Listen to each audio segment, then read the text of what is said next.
This will be a full analysis of Silent Hill 3, the 2003 horror game for the PlayStation 2, directed by Kazuhide Nakazawa and written by Hiroyuki Owaku. The video will contain spoilers for Silent Hill 1 and 2, as well as covering all the events of this third title. Like with SH2, we'll be using real PS2 hardware for our analysis, and we'll also have the sharp graphics option turned on in the secret option menu. The bulk of this review will focus on the experience provided by normal combat difficulty and normal puzzle difficulty. This review is based on the PAL version of the game, since unlike games 1 and 2, it performs identically to the NTSC versions. It was also the first version of the game released to the public, funnily enough. If you enjoyed that pointless bit of trivia, you'll love this in-depth look we're about to do, so get comfy. Again, like with the previous two games, my analysis will in no way take into account titles released after the subject at hand, and any observation I make will be based on what I think the player is able to infer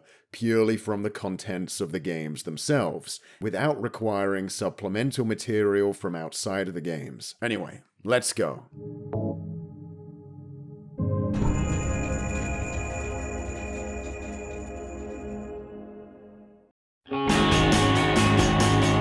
Unlike Silent Hill 2, 3 makes the smart move to put its opening movie before the title screen, so people might actually watch it. Blue sky to forever, the green grass blows in the wind, dancing. This is the first Silent Hill to include lyrics in its music tracks. While on the whole I find them a pretty corny addition to the series, specifically for this opening movie, it's fitting. When you boil it down, Silent Hill 3 is essentially the story of a teen at the mall who saves the world. So a little bit of cheese isn't the worst way to set the tone. It helps that it's a pretty rocking bop too. I feel your stress. Love was never meant to be such a crazy affair, no. And who has time for tears? As the game goes on, our teen protagonist emerges as an irreverent bright light, in contrast to the dreary deadbeats and weirdos she encounters, as well as the cast of previous titles. So this opening theme having a more upbeat tempo, while still exhibiting the underlining melancholy of Silent Hill music, I think sets the mood perfectly.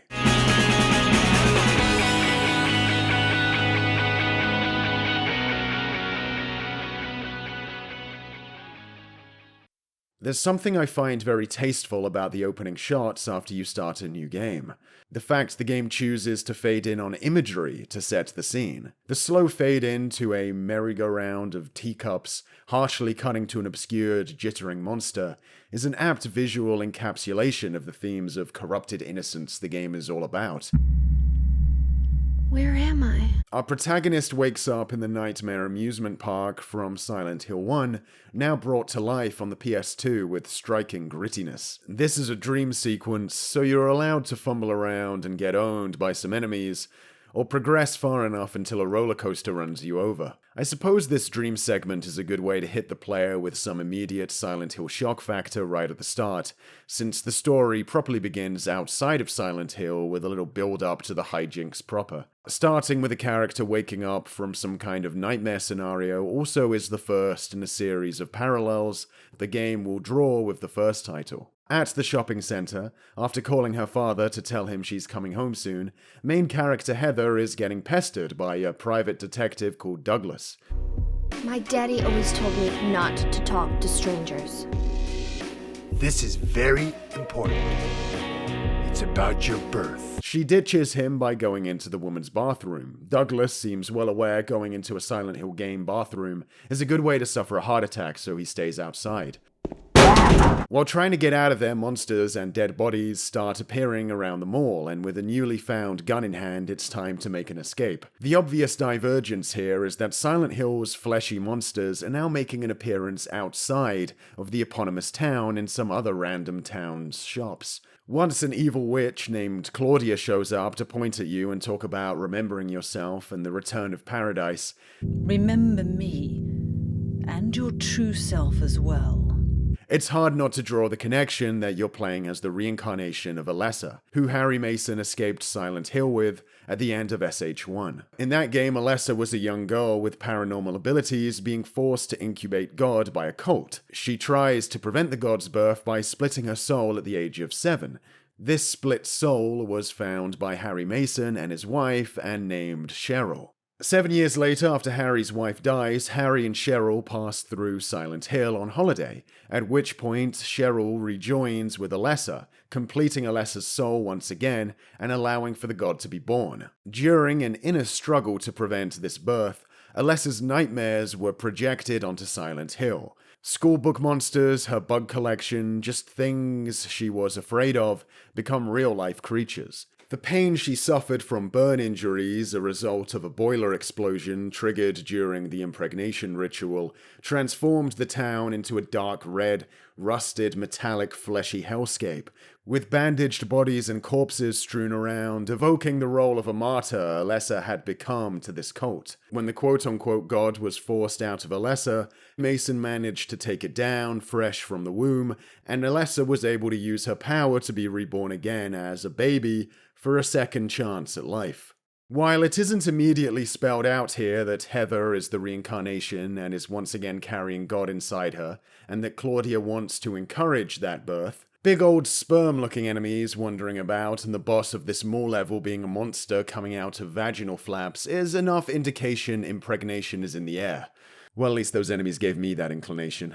What's cool about Silent Hill 3 is getting to play as the character with God inside them, projecting nightmares in real time anywhere they go, this time even if they're not in Silent Hill. Heather's, and so by extension more so Alessa's subconscious, once again emerges into physical reality, and there are further implications having the incubator running around this time can have. In SH1, Alessa's mutilated body was locked away in a hospital bed for 7 years, and during the events of the game either still there or being watched over by Dahlia somewhere in the town. The nightmares being projected were either from her childhood up to the age of 7 or emanating from the physical pain she was in during her hospitalization for 3/4 of a decade after that. As far as we know, she wasn't experiencing new things at the time of the game, just astral projecting herself to places where she could draw runes. But Heather is out and about experiencing new things, so experiences she has that affect her subconscious mind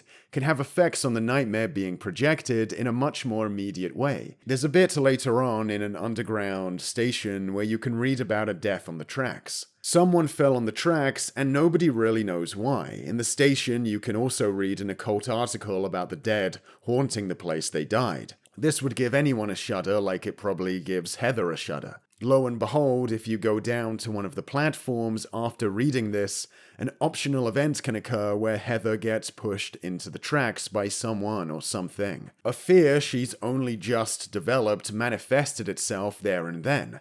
And yeah, if you don't read the newspaper, this event doesn't happen. There are other events we could attribute to this kind of thing too, like a local legend about a monster in the sewers nearby where Heather lives, becoming a real threat. Heather at one point contemplates how her own death could prevent the god's birth. Moments later, these dark thoughts conjure a homicidal doppelganger hell-bent on carrying that out. A projection of Alessa and her mindset when she was interned in the hospital, contemplating how ending it all could be the best thing for everyone. Where it starts to get a bit fuzzy is when something like a storybook that Heather claims to have read projects a monster blocking a door. Throughout the game, Heather's memories start to become entangled with Alessa's. So when she says she remembers a book from when she was a kid, it's really up to us to infer a little bit which girl's memory that is really from, as things are getting muddled for her. Though this storybook sequence takes place earlier in the game, before Heather and Alessa's mind really become one, so I lean more towards this nightmare being based around a Heather memory more. Either way, playing as the Incubator is a great way to justify the nightmare world being outside Silent Hill, and playing as a reincarnation of Alessa allows us to experience Alessa's trauma again, here with the added twist of potentially mixing in somebody else's subconscious too.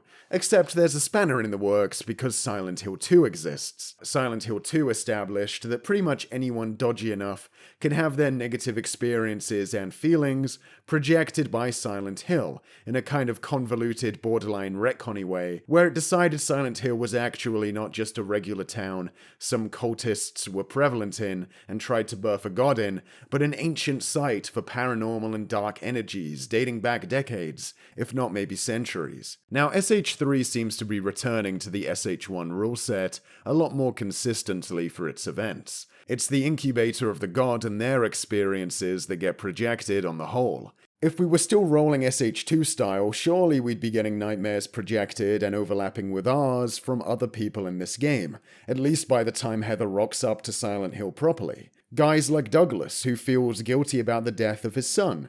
Stupid kid got himself shot robbing a bank. Oh, and also he killed a guy. Is it really so easy for you? I've done it before.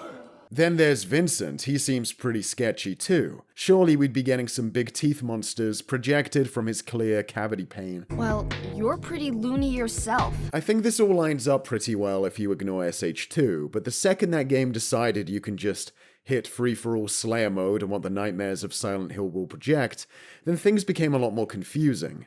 If Heather had decided to just hang out in Silent Hill without the god in her, would she have experienced Alessa's nightmare anyway? Why is the town suddenly uninterested in anybody else but the person carrying the god around again? If SH3 took place entirely outside of Silent Hill, this would have worked a lot better actually.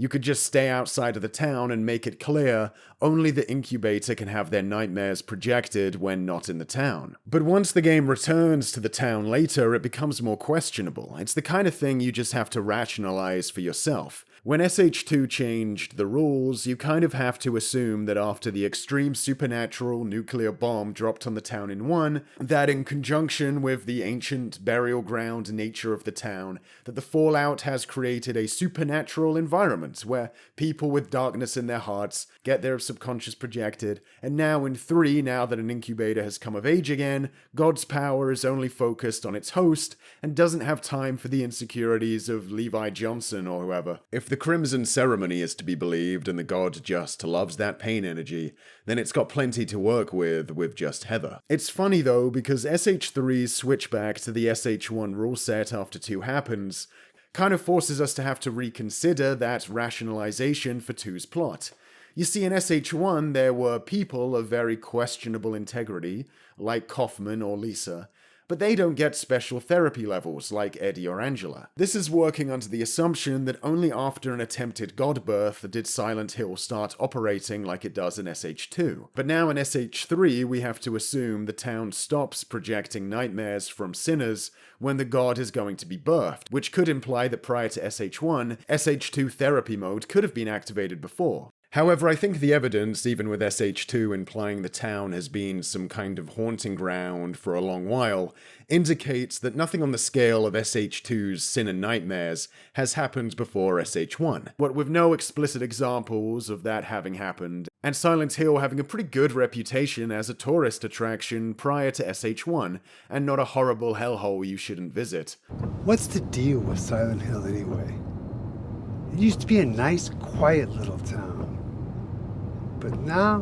One thing to note is that there's nothing too explicit to confirm in SH3 that 2 happened between SH1 and 3.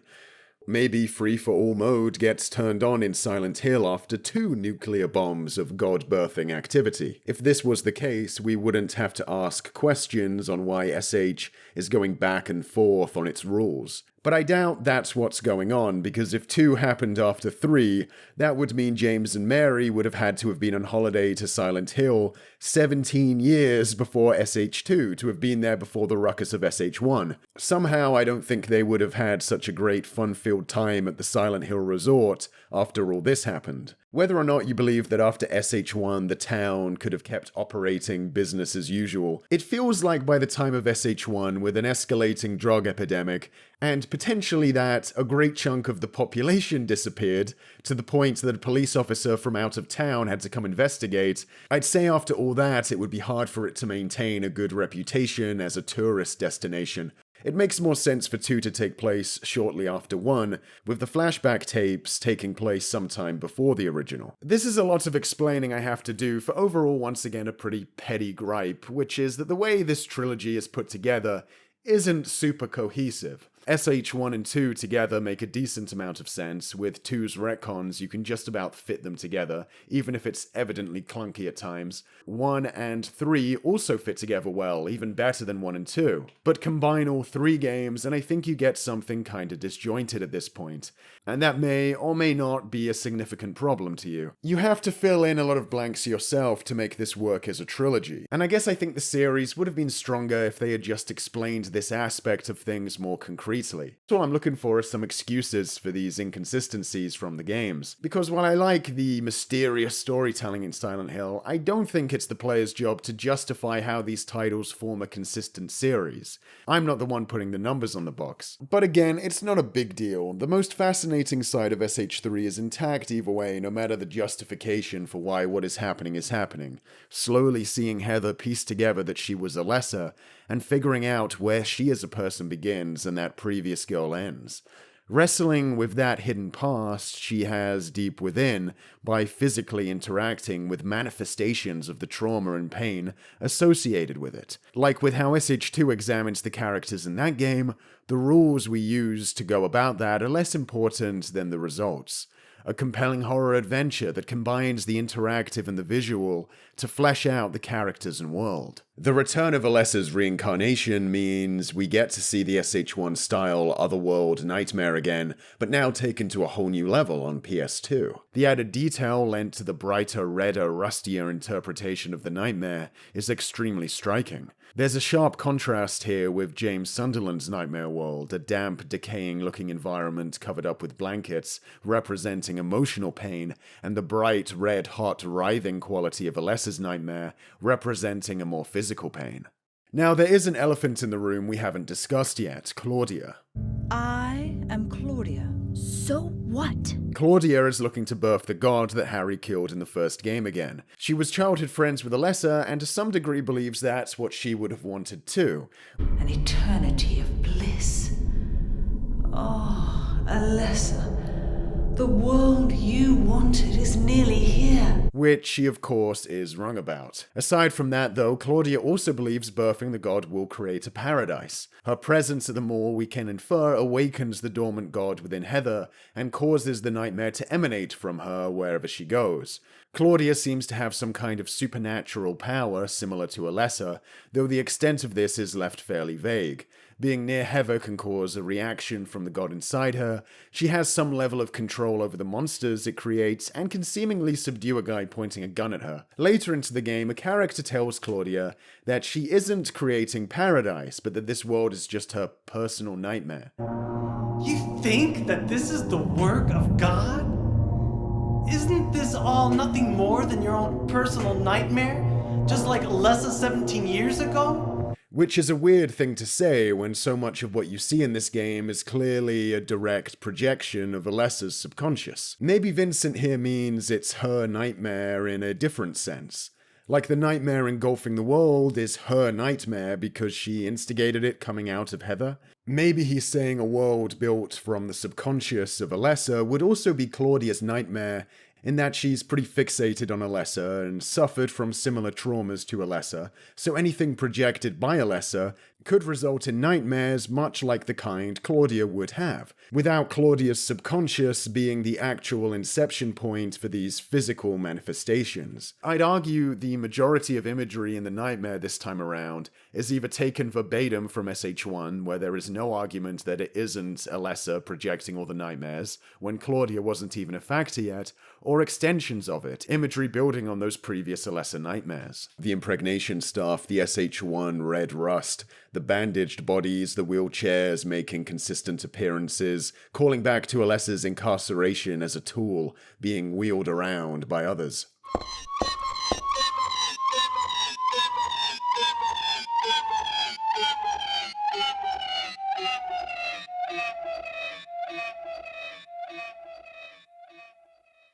The fear and insecurities only Heather would know of being projected. The most likely source of all this would be for it to emanate from Alessa/Heather. A dark manifestation of Alessa even appearing, wishing for Heather to die to prevent God's birth, feels more likely to be a Heather/Alessa projection, because it seems to be triggered by a thought Heather has moments before. The game is conforming so much to the rule set of Silent Hill 1. No random dodgy people getting nightmares projected. It seems to me that it would make sense to assume we're back to the incubator being the nightmare projector on the whole. That said, with her psychic influence on the god awakening in Heather, I think you can definitely argue the fact that some of Claudia's subconscious is mixed in here. We do have some examples of monsters and imagery that might come more directly from Claudia. One example is the final boss, which we'll discuss later on. Then there's Claudia's abusive father emerging as a twisted, scaly monstrosity. I guess you could argue this could still be an Alessa manifestation. As Claudia's friend, she could have been privy to the abuse. Vincent was. I saw the way he hit you,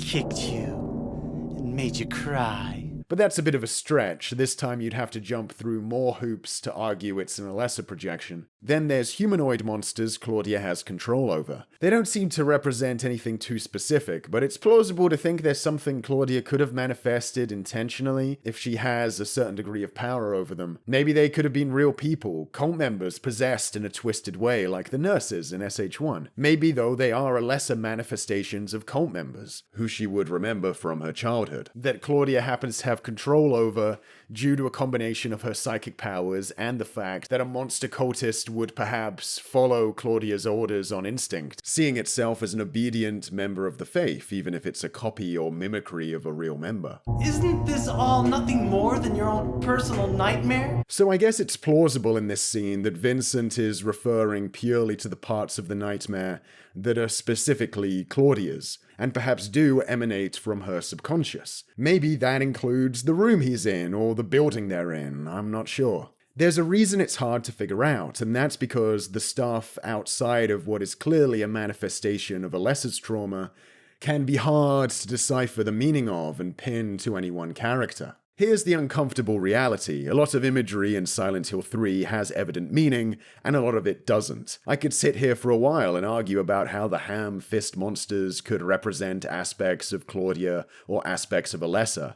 Maybe these monsters are a Claudia manifestation, and the punching bag hands represent how all she can do is hurt people around her now, when on the inside she's crying out for love. Or maybe the punching bags are just meant to look like someone carrying shopping bags, cause we're in a mall and shoppers make Heather uncomfortable. I'm even going out on a bit of a limb with the whole sperm enemy thing. It might be a lucky accident these things are pale and wormy in that way. The knife creatures, the slurpy dudes, the giant blob guys, the possibilities are so broad for what these monsters represent, if they represent anything concrete at all. In 1 and 2, what all the imagery represents is a lot more straightforward once you have full context.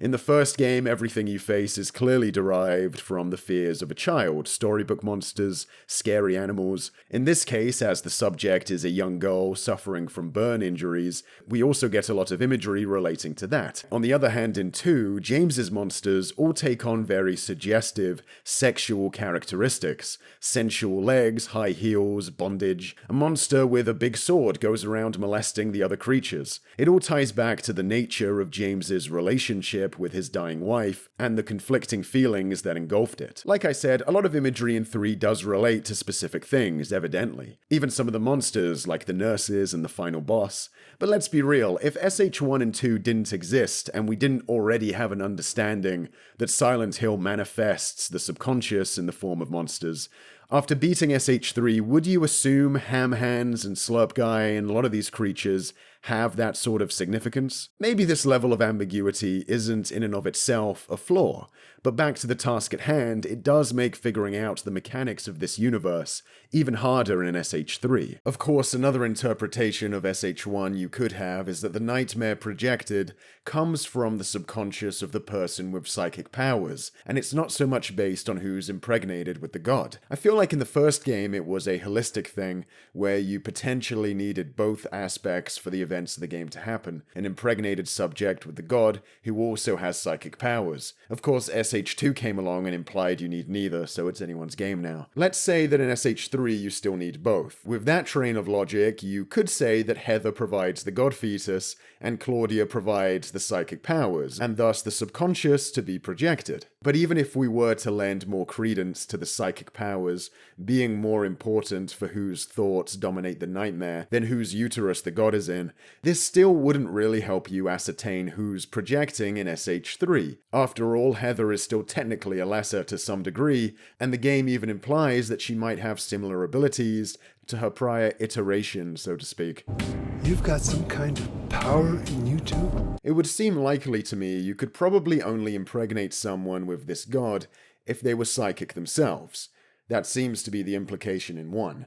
For 3, though, the way I tend to see it is that there's a mix going on. Predominantly, the nightmare projection is Alessa's, given the fetus is in her, and Heather still has residual psychic power, with some of Claudia mixed into the nightmare too, thanks to her abilities being the ones that awaken the god in Heather. And that's really the problem, isn't it? It's hard to discern which factors are the most important when it comes to thoughts being projected in Silent Hill, when the 2 times someone has been impregnated with the god, it's kind of been the same person. Plus, throw 2 into the mix when there's no god involved, and it really gets confusing. Ultimately, if the Silent Hill series isn't going to be that strict with its own rule set throughout these 3 games, rather than trying to use those rules to figure out who's projecting what, it's best to just look at what's being projected, and base who it comes from that. And a lot of the stuff in 3 are either straight up Alessa projections taken from SH1, where Claudia wasn't involved yet, or stuff that builds on that old Alessa imagery, with only a few things here and there leaning more towards Claudia being the point of origin for them. The reality is that all of this is kind of splitting hairs. It doesn't matter too much whether there's a bit of Claudia DNA throughout the Alessa nightmare this time around, or who is canonically projecting this time. With either character, you're exploring similar themes.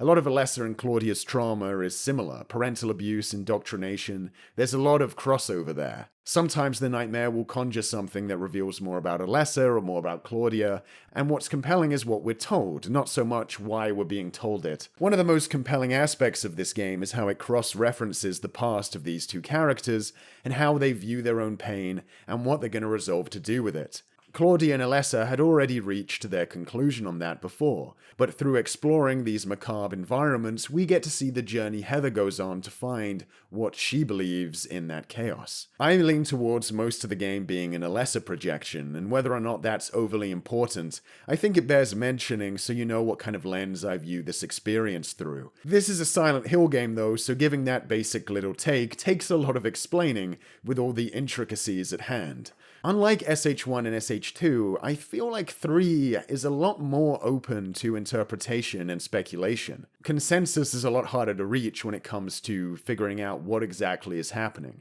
and what everything means. I don't consider that inherently a flaw. I think the only place it becomes a bit frustrating is how it ties back to what we were saying about the series' consistency. This game is called Silent Hill 3 after all. I'm going to be basing my interpretation of events based on what I know about this franchise and what happens in these games and the rules of the world. When those rules become inconsistent, pondering what each thing means gets overshadowed by me wondering what universe rule set we're even working under right now. Are we working purely off 1, where it's just the incubator's nightmare? Are we working off 2, where other people can get involved? Are we working off a new rule set, where people with psychic powers can influence the incubator, and their subconscious can influence things too? I know in my Silent Hill 2 video I speculated about the inner workings of Silent Hill at the end of my analysis, but here, since SH3 is such a direct follow-up to events from 1, it makes sense to discuss all this right off the bat, because it's what you're thinking about at the start of the game, as opposed to in SH2, where the reality reality of what's going on is only revealed towards the end, and it's more about looking back on things later with that knowledge you acquired. These questions about how the setting even works are ones you have to answer before you even start trying to interpret the symbolism of the game, and unfortunately they're questions that are also kind of up in the air and don't have very good answers. All this to say, it's time to switch gears and talk about parries.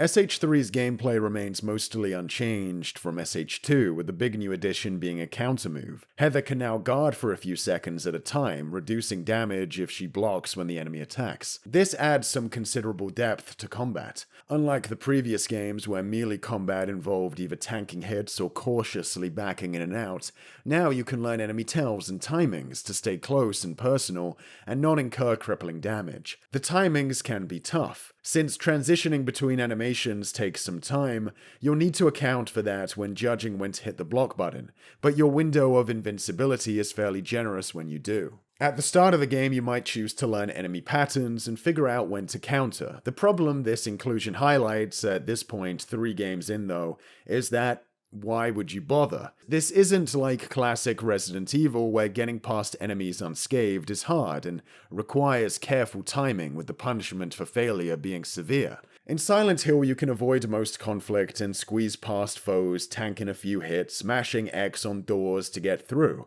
You could spend the first hours mastering parries, but the cost is just too great. You'll take loads of damage learning enemy tells. Health you could have kept by just walking past them. Training by messing around and loading a save also isn't the most enticing experience for the start of a atmospheric horror game like Silent Hill 3. And it's not like by learning to counter each enemy you're going to develop some impressive, showy fighting style, intrinsically satisfying to perform and show off to your friends. Parry or no parry, the combat still looks like a chaotic series of flails. I suppose avoiding enemies and running past is something you can levy as a problem in the previous 2 games, though I'd say to a lesser degree in 1 than in 2, funnily enough. But the point is, it becomes more egregious the more the series goes on without changing, because if you're playing all these games in order, by 3, you're going to be wiser to the structure. At the start of the series, you're going to be unsure of what enemies are capable of. You're going to be more on edge and less likely to attempt daring sprints through levels. This might still be the case in 3, but I think by this game especially,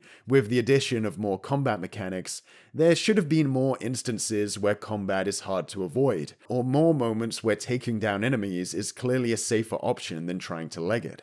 A lot of the times it doesn't feel like it is, and this can run the risk of making the enemies less threatening. This leads me to the bosses though, where fighting is mandatory to progress, and here, the counter is an absolutely awesome addition that I think justifies the mechanic's inclusion, even if in the rest of the game you may be hesitant to really get the most out of it. Nothing was worse in SH2 than getting to a boss, running out of ammo, and knowing you'd have to engage in flailing at the enemy with melee attacks with no solid way to defend yourself. Except for one boss we'll get to later.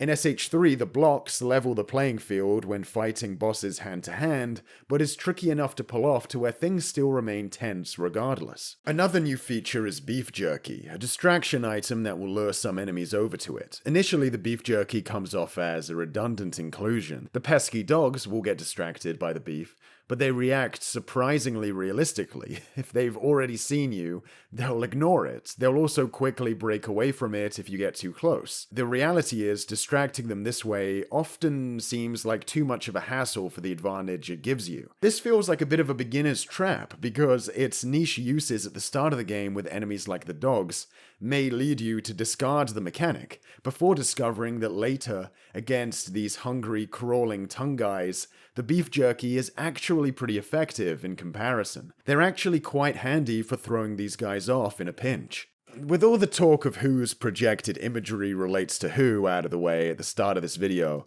we can now talk about what actually matters, which is, how scary are they? Meat Hands is probably the highlight of the early game. Starting the title off with such a towering, imposing enemy feels like a shock to the system, combined with the way it erratically shambles about. Its weird cylinder face that manages to double visually as mouth and eye, and maybe something else too, is a sickening touch. Dogs. They're back. They're scary dogs. But by 2003, I'm a bit dogged out, to be honest. Sperm guys, scary to begin with, freaky design, they run the risk of coming off a bit silly after enough encounters, so I think it's good the game starts slowly phasing them out. Floating knife thing, disgusting. I hate it, and the screeching, scraping noises that come with it.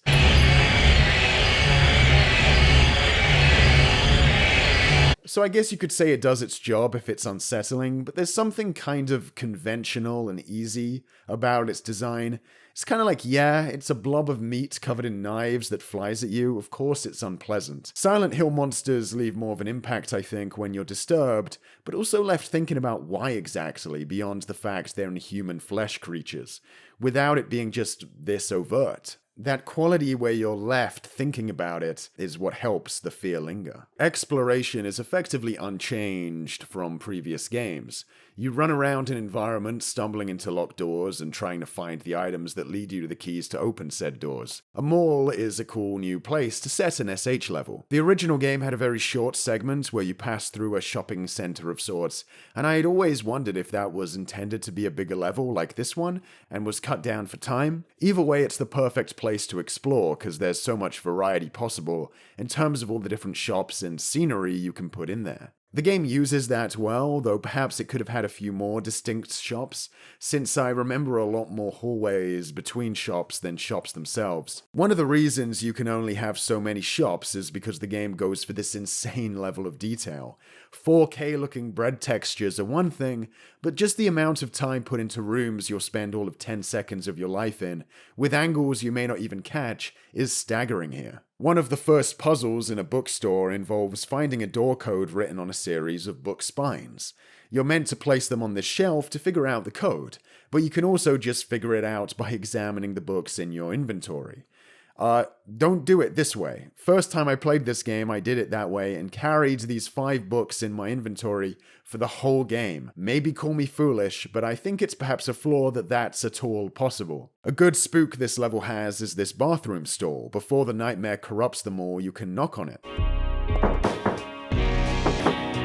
Go back in the nightmare world and...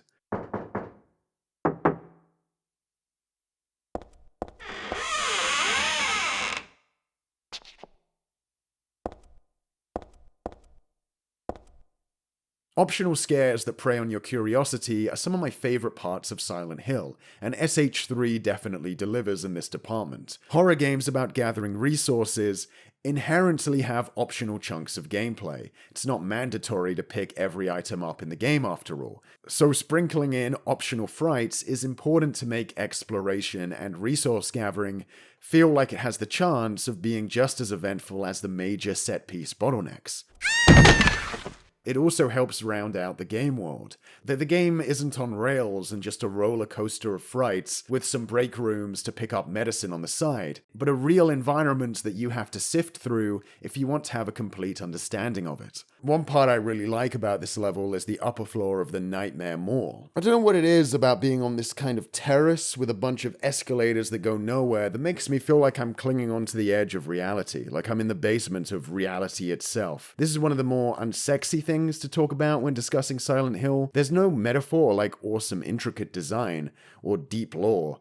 It's just like a mood, you know? These games are pretty good at that too. The boss of this area we've already discussed the design of, but what always throws me off when I get here is its PS5 quality texture and messes with my head. The texture work in this game is unreal. The fact that I'm looking at this on a PS2 and this is what was possible with the system is incredible. And only 3 years into its lifespan too. The competition was just so thoroughly blown away by this game. There's a lot of factors contributing to the look, of course. The smaller size of the game world allows for that higher density of detail. The way assets are framed by the darkness around your torch and are given added texture by the noise filter. How colors are used, vivid reds piercing the muted rooms around them. It all comes together to create the amazing look we get. Regardless of all that, the textures themselves just have a layer of considered, detailed grit applied to them that must have taken such a long time to get down, considering the variety of surfaces and objects that are here to poke at in this title. As usual, the shorter time you spend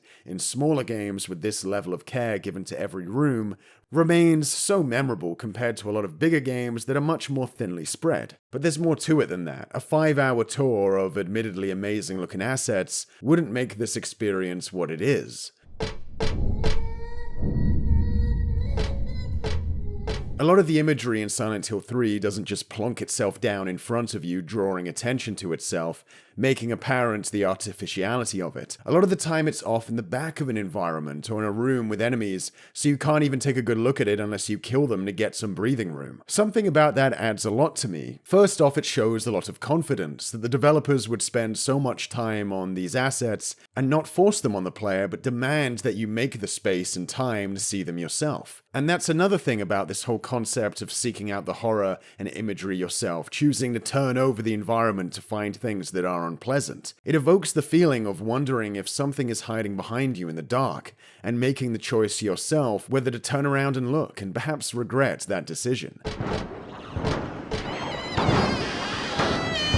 There is so much macabre imagery here to peer at and ponder, more so than I think any Silent Hill before it, but a lot of it isn't shoved in your face, and I like how much control you're given over whether to experience it or not. I know I've just stood in rooms in Silent Hill 3, looking at the design of certain things, feeling disgusted, but too curious to stop looking. A weird self-inflicted torment. SH3 includes more enemy designs than SH2, which is good, but part of what works about the horror here is what you don't see. In the darkness, hearing something lurching towards you with a disgusting sound. You'll be on edge about what's coming, whether it turns out to be an enemy you've seen before or not. And the moments where it isn't something you've seen before are of course even more unnerving. I love this first encounter with the giant blob monster in the underground. You grab the shotgun and hear the hiss of a monster on your radio, then walk back through the darkness.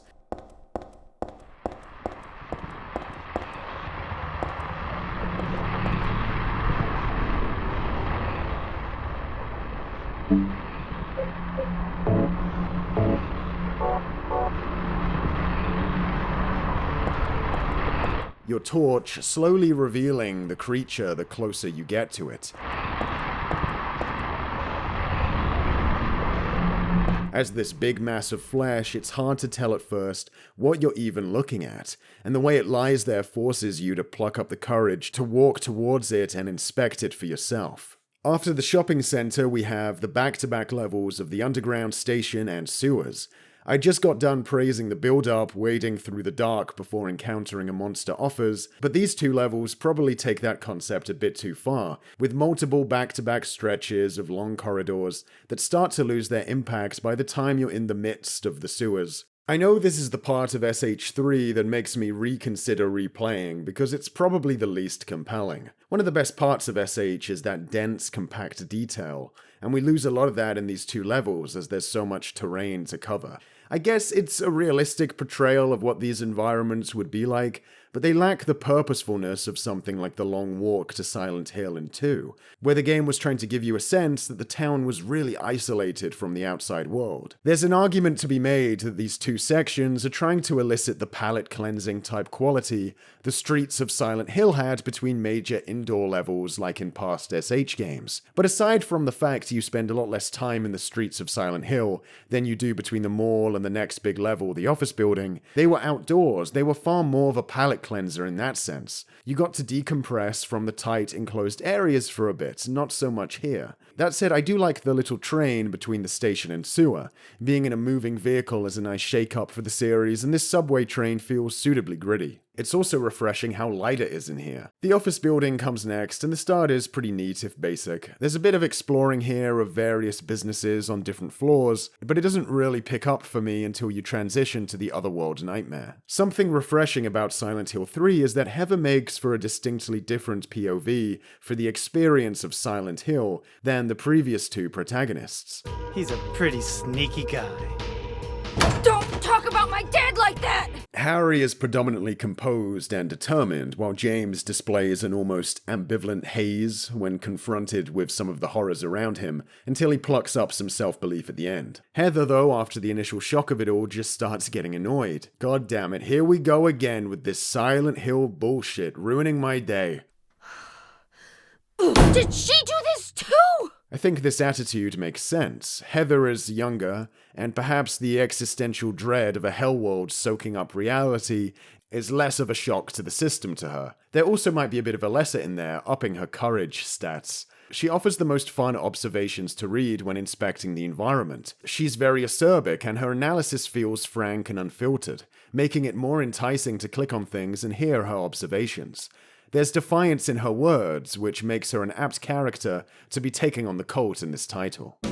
Are you sure it's not you who's afraid to be alone? The nightmare in the office building is themed around a fairy tale Heather read at some point in her past. A monster is blocking the exit, and in the fairy tale, there's a monster threatening the town's people until a young priestess attempts to stop it, dies, then comes back to life, and recites an incantation. Of course, there's a parallel here between this and Alessa's resurrection, the plot of this game involving the reincarnation Heather having another crack at beating a monster. In this level, you have to burn a painting of the burning of a woman framed in it as a messiah figure, alluding to the burning of Alessa and her quote-unquote sacrifice. It's cool that every facet of play, even these puzzles, can feed back into the theme of the story, but this is of course the more on-the-nose stuff. This level also introduces these disturbing pictures of a euphoric grin and a series of ears. Behind it, a mutilated body's burning flesh writhes.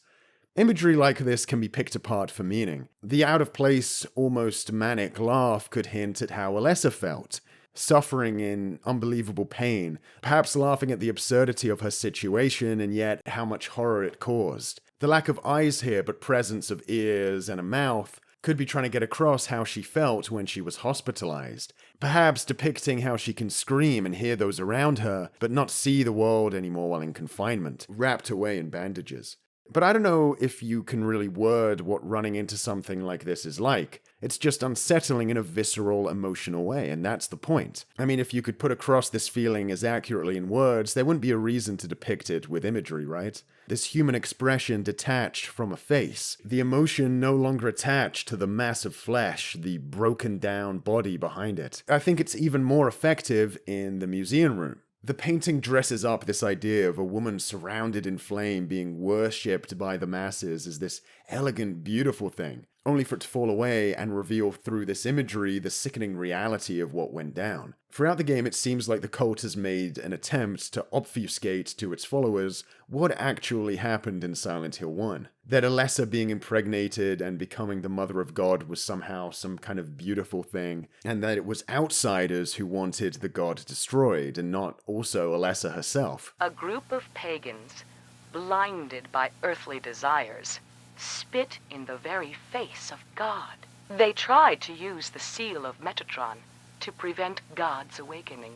I think this is really cool and adds another layer of depth to the cult we didn't really get the first time around. It's not made clear in the series how the boiler explosion that occurred during Alessa's impregnation ritual exactly factored into things, whether it was used as part of the ritual or as an accident triggered by the ceremony in some way. There's arguments to be made for both possibilities, but at the end of the day, in the first 3 games, we don't get to see a proper impregnation ritual, so it's speculation. Getting a pulse, but just barely breathing. Why?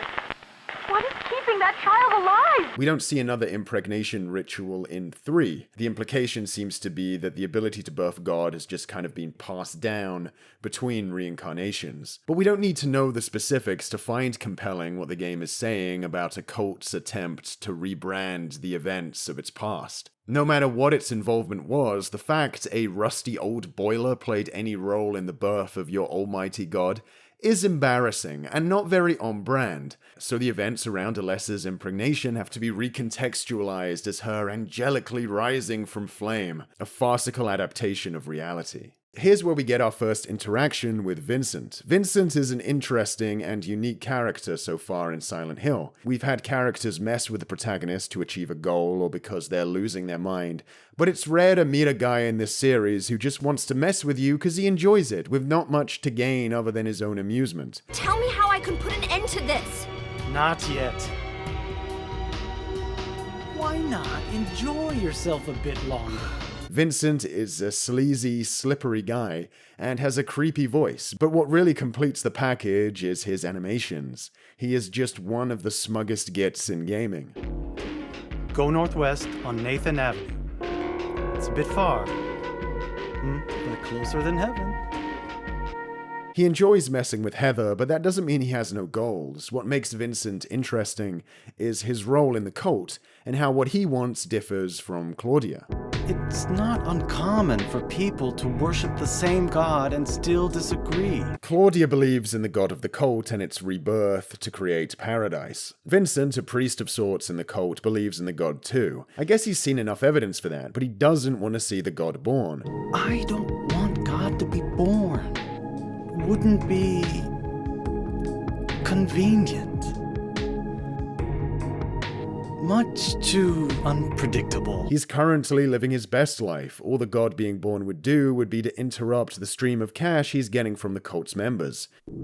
I know about the pleasures of this world. He also doesn't seem convinced that having the god born under Claudia's terms is the best way to go about it either way. When did you stop believing in God? I do believe in her. I fear her, and I adore her. But I haven't lost my mind like you. You think that this is the work of God?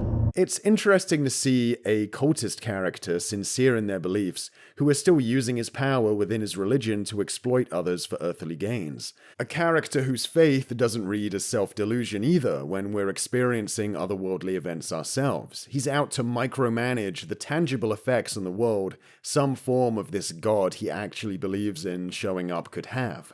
Does this place get to you at all? Oh, it gets to me all right. I find it most fascinating.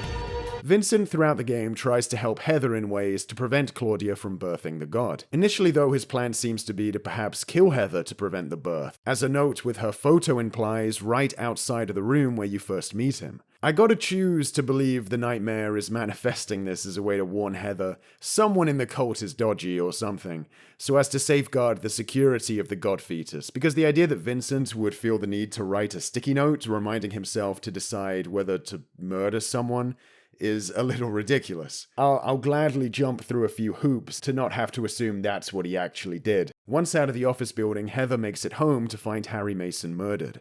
Dad? I think the performance here is really good. Rather than stunned silence, we see Heather really lose it and break down. It's horrible to watch.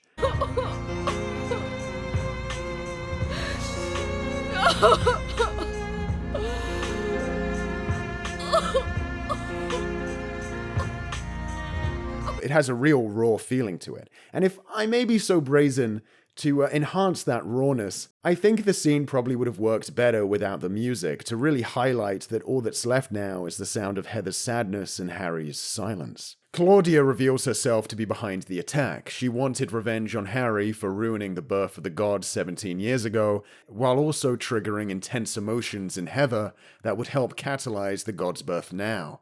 To fill your heart with hatred. It must be this way. She then sicks the humanoid monster she used to kill Harry on you. He's the one who killed your father. I merely gave the order. Now, Claudia has no reason to kill Heather. I'll be waiting where all begins. In the town of Silent Hill. I guess here she's just assuming a good old-fashioned throwdown would only increase Heather's stress and help the god's birth in the way that she wants it to be. But kind of a risky move. Look, I get that Harry was probably killed by surprise, and there was no epic showdown per se here. But the monster that kills Harry Mason is this thing? This guy monster? The thing's design is just a bit goofy, the way it waddles about. It's got a nice sound effect. But the guy went gung-kata on God, and the monster that kills him looks like a guy with bad posture who barely knows where he is. It's hard in games to get a player to really empathize enough with the revenge quest of a playable character, enough for it to be a driving factor in wanting to play through the game. That usually is going to come second to the intrinsic fun of playing. But killing the main character of the first game isn't a bad way to get the player feeling on the same page as Heather here, and get it to factor in more to our impetus to continue. I guess that goes without saying. That said, it's a bold move, which is probably why I'm so critical of what kind of monster killed him and how it went down. It's just been my gut reaction ever since I first played this game, unfortunately. I get on this roof and, oh, It was this thing. I think it would have been better if Harry had died at Claudia's hand. All these monsters Harry took down, and it's a person who does him in with a connection to Alessa. Feels like that would have been a better flipping of the script than saying it was a monster that I think the game wants you to think is really scary, but is unintentionally underwhelming. Douglas rocks up again, and Heather takes things out on him, which is pretty realistic. This is all your fault. If it weren't for you, Sorry. then go! Douglas up to this point isn't that interesting. He shows up at the start to pester us, and then after the mall level shows up again and seems confused by everything. It seems he was hired by Claudia to find Heather, but things haven't exactly gone as expected. It's here though where he starts to become a lot more interesting. Heather wants to get revenge on Claudia, and while Douglas points out that that's not a very healthy objective to have, and probably won't make her feel better, Revenge doesn't solve anything. he still offers to help her by driving her to Silent Hill to find her. I'll give you a ride. As we play, we discover Douglas had a son who got himself killed robbing a bank. Douglas blames himself. He sees himself as a failed parent.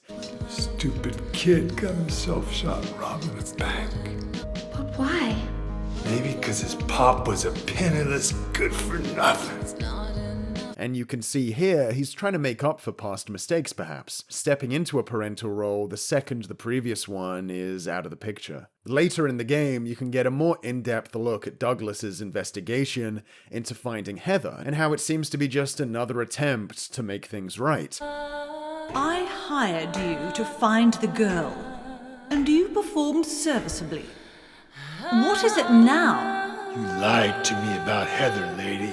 Claudia pitches this job as a heroic one. Find a kidnapped child and return her to her rightful home. Saving a child, of course it's the kind of thing someone like Douglas would be jumping up to attempt. Parenthood is one of the core themes of SH3, its outcomes, its influence.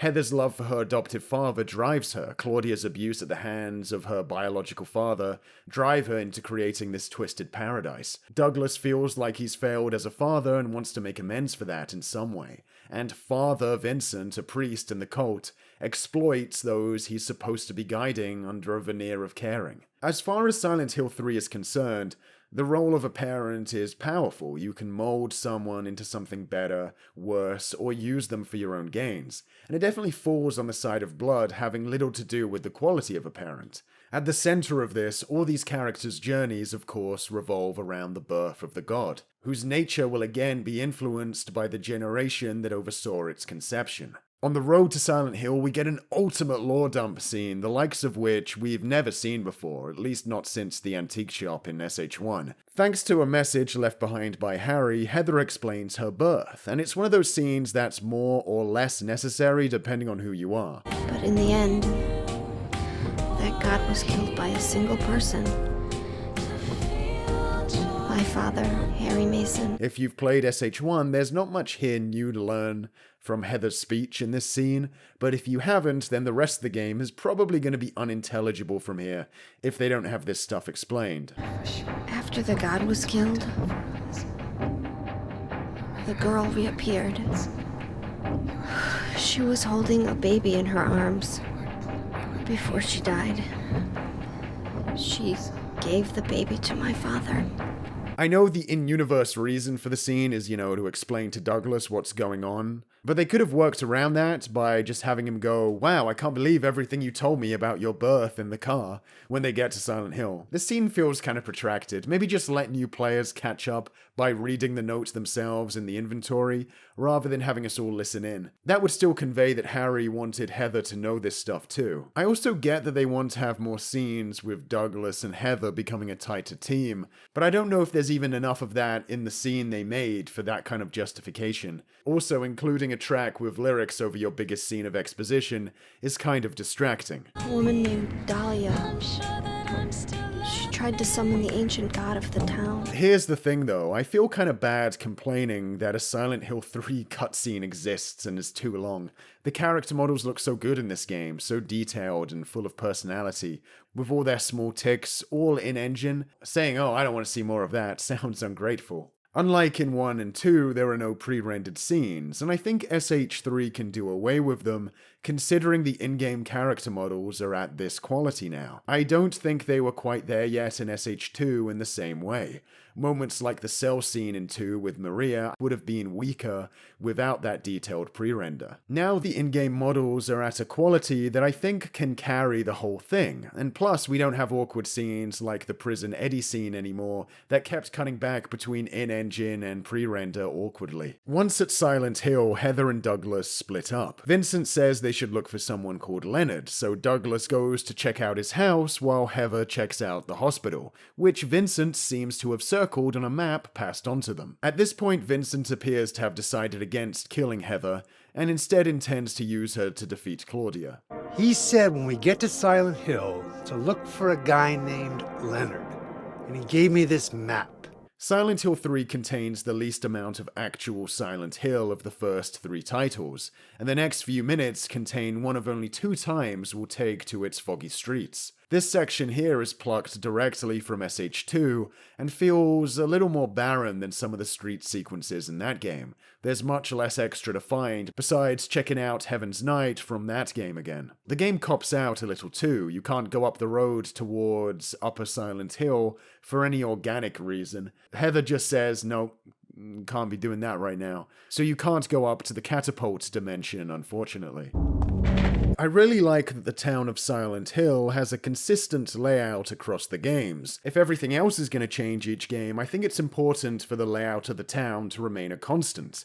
A sort of immovable pillar the rotating cast can revolve around. That said, there is a discussion to be had over the reuse of content in SH3 from an experience and gameplay perspective. The hospital level and its layout is taken from SH2 as well. Ultimately, I think there's enough done to that level though to make it feel distinct and like a new experience. In fact, there's kind of a cool benefit to taking at maximum one older level from a past title and contrasting the look and design of the nightmare when manifested in different ways there. In terms of the street layout, if the game asked you to retread streets from SH2 for like an hour, things would probably get a little egregious, but here it's fine. The couple of streets you retread here this time don't outstay their welcome. You'll only be spending a few minutes tops in them. It's one last nod to the iconic environment that started it all, but it's deliberately not a focus of the gameplay. Whether they're iconic or not, the series has done foggy streets, and doesn't really need to plunder that well again. We can move on to new experiences.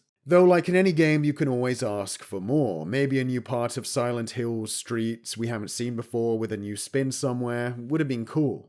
I guess the second half of the hospital is more novel than the first. Before the nightmare hits, it can feel like a bit of a retread visually and gameplay-wise. But there are some good twists. Obviously, the enemies now reflect Alessa's background, with the nurses taking on a look similar to those who looked after her in Alchemilla Hospital. But the best addition is Heather's weird stalker, Stanley, who skulks around in the background, leaving creepy messages professing his love for her. It's crazy how creepy this is, and yet so simply executed. The guy leaves behind a doll for Heather that she wisely refuses to take. On the subsequent note, he will acknowledge she didn't take it, chalking it up to her being shy. In a great move, everything builds to Stanley's reveal, only for him to sign off in his final letter, announcing that Leonard has prevented their meetup, ergo hinting at entirely new unsettling things going on in the hospital shadows. I like the little detail that he seemed to even have drinks ready to go for his meetup with Heather. The scene where you must take a photo of a part of a room you can't see is also weirdly chilling, even though in the grand scheme of things what you end up seeing isn't that disturbing.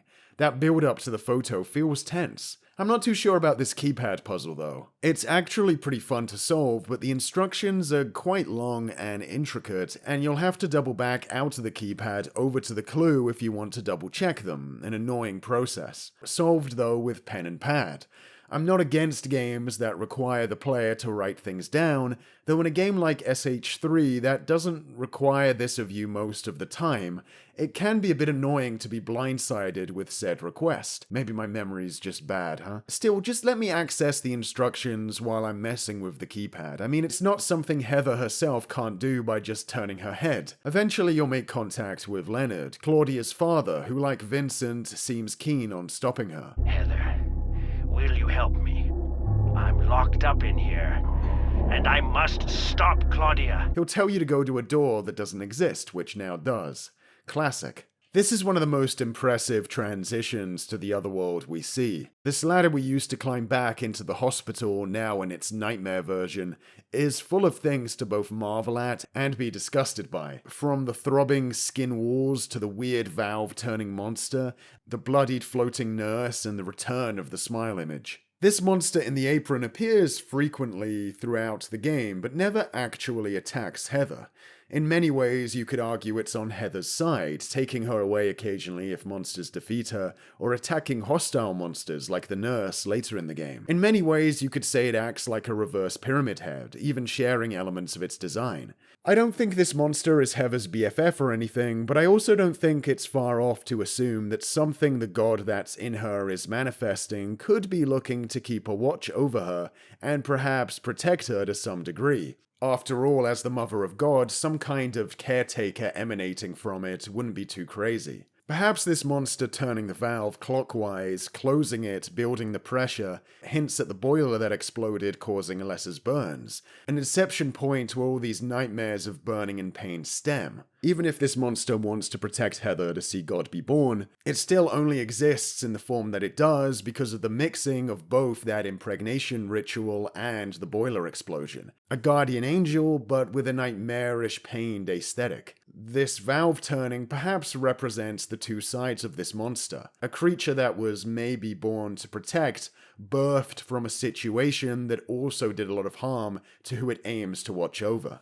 This whole tunnel is basically a step-by-step walkthrough of Alessa's pain and things she associates with it. The sound in the room is a heartbeat, which brings to mind the years Alessa spent burnt in that hospital bed, alone and on life support.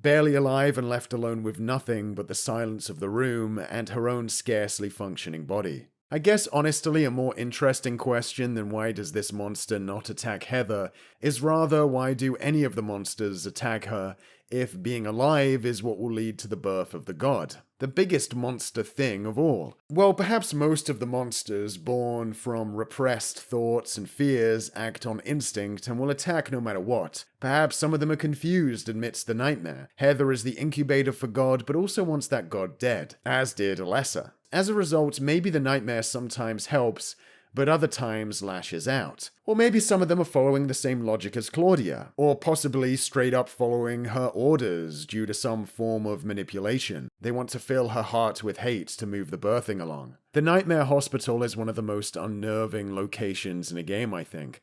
The design of this stage makes it feel like you're playing some kind of cursed bit of software. The horror seeping out into reality with the disc itself being corrupted. Everything is dark or obscured, and when it's not obscured, it's moving and writhing unnaturally. More so than at any point before in this series. I like this glass box with some kind of obscured creature moving around inside, the dirt on the glass preventing you from getting a better look. It's like the nightmare is censoring itself, which weirdly is kind of more unnerving, because you're left imagining what exactly it's obfuscating. You can walk into a room with a big mirror, and then suddenly the whole room starts being consumed, your reflection stops moving, and the door out locks itself.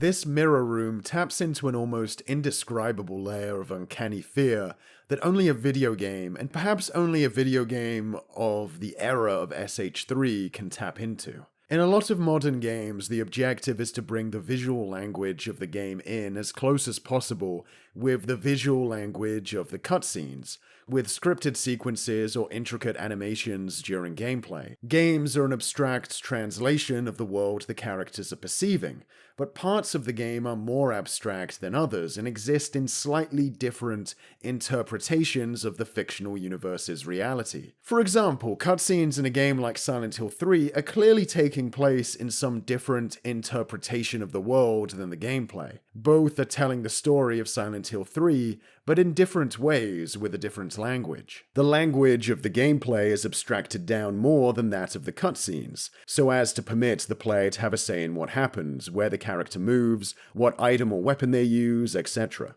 The universe of Silent Hill 3 here gets gamified. A rule set gets placed on top of these places and characters. You can move, attack, pick things up, and open things. Some of the things you open, you can only open when you have proactively found what's needed to open them. And the entire game is constructed around scenarios where that basic toolset can be used to overcome the situations presented. A formula is created, a comforting rule set is established, with a consistent set of options the player is given, and the entire game is constructed around scenarios where that toolset can be used to overcome whatever's presented to you. If a scenario that differs fundamentally from the natural rhythm of play arrives, there'll probably be some kind of cutscene establishing that. Like when a boss fight shows up, the rules changed, but there's something to establish that you're in a unique set piece. The rule set is shifted, and you're informed of it to some degree. You need to kill this guy now to proceed through the game. But there's a special kind of magic that can occur when something out of the ordinary happens, but the rule set the player is used to doesn't shift to accommodate it. Suddenly in this room, you're presented with a scenario where your attacks don't help. Moving away isn't an option.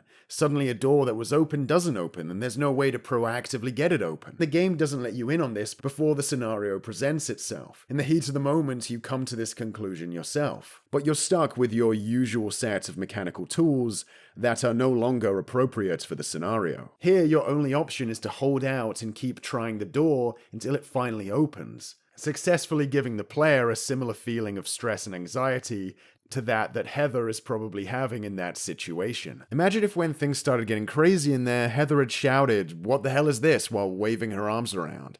What if when trying to open the door, there had been a button prompt on screen that said mash X to open door, while the camera cut to a dynamic angle of a bespoke, context-sensitive animation of Heather trying to open the door repeatedly? It wouldn't be as scary. It would look scary for Heather, but not so much for the player. I think there's a bit of safety and comfort to context-sensitive animations in horror games. Like, you see them and you go, oh, this is how this is supposed to play out. I'm on the right track. There's also a comfort to things being mandatory. The mirror room isn't, so when you stumble in, what's to say this isn't just an optional trap? If you still have other places left to explore, what's to say you haven't missed something, and coming in here first just means a slow death with no recourse? What if you've already collected everything you need to make it past to the next progression bottleneck, and you check this room when you didn't have to, and suddenly the dread hits you that you could be about to have what you collected taken away? What's scary is going into this room, being given no guidance as to what to do or what exactly is happening, and not knowing if what's occurring is supposed to be even occurring at all. Why are the graphics in this room turning to black while the room in the mirror doesn't? But the reflection in the mirror is turning black, but now it's not moving. Should I leave? Oh, I can't leave. The fact that Heather in this scene doesn't speak for herself, stands there with the same idle stance she does in any other room, adds something to me. It doesn't detract. It's keeping the player grounded in that scene and letting them pass it out. If Heather's model doesn't react, it's kind of like that frozen reflection is looking right past her and at the player instead. For a moment, as everything goes tits up and the game does little to acknowledge it, a small part of you might wonder if the game is working as intended, or has something else gone wrong beyond the game's control. A glitch? Is something wrong with the disc? Surely the game might acknowledge what is happening if this was intended. And if there's something wrong with the disc, there's not something wrong in the game's world, but in the player's physical reality. You might only think that for like a second or two before coming to your senses, but play a game like this late at night alone in the dark, bleary-eyed, fumbling around as Heather, and this moment is expertly crafted to elicit a chill. The phone call cutscene is also a delightfully twisted little scene. Happy birthday to you. Happy birthday. The unknown caller hints at Stanley's fate and Leonard's true nature. Is this Leonard? That's the murderer's name, not my name. While attempting to guess Heather's age so he can wish her happy birthday. Happy 31st birthday. Today is your 24th birthday. Of course, all these numbers are different ages you could attribute to Heather if you do or do not factor in her various prior incarnations, Alessa and Cheryl. 31 for Alessa plus Heather, and 24 for Heather plus Cheryl. It's a fun, creepy scene, but it's the kind of foreshadowing you'd think would have been better earlier in the game, before the title fully made it clear that Heather is the reincarnation of Alessa. Interestingly, while this unknown caller doesn't seem trustworthy, he does actually leave you a bunch of supplies as a birthday present in another room in the hospital, so who knows what his intentions were. Sometimes, though, it's nice to have little asides like this that remain mysteries. He also mentions Stanley having a new name. His new name is Number 7. Get close to Corpse 7 in the crematorium, and is it me or does it seem kind of excited about something?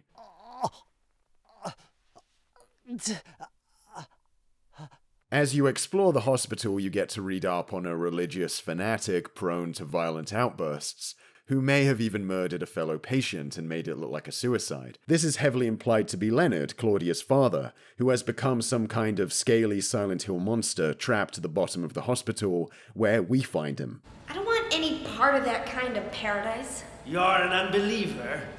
You deceived me. I didn't deceive you. We were both just wrong about each other. I thought you were a normal person. When he finds out you aren't a believer in the god of the cult, he turns against Heather, and in what I think is a turning point for this game and this horror franchise, the teenage girl refuses to placate him, laughs in the monster's face, and then kicks the shit out of him. Death to all who turn their backs on God! Is every person here a mental case? Well, I guess you're not a person anyway. A fitting end for Leonard.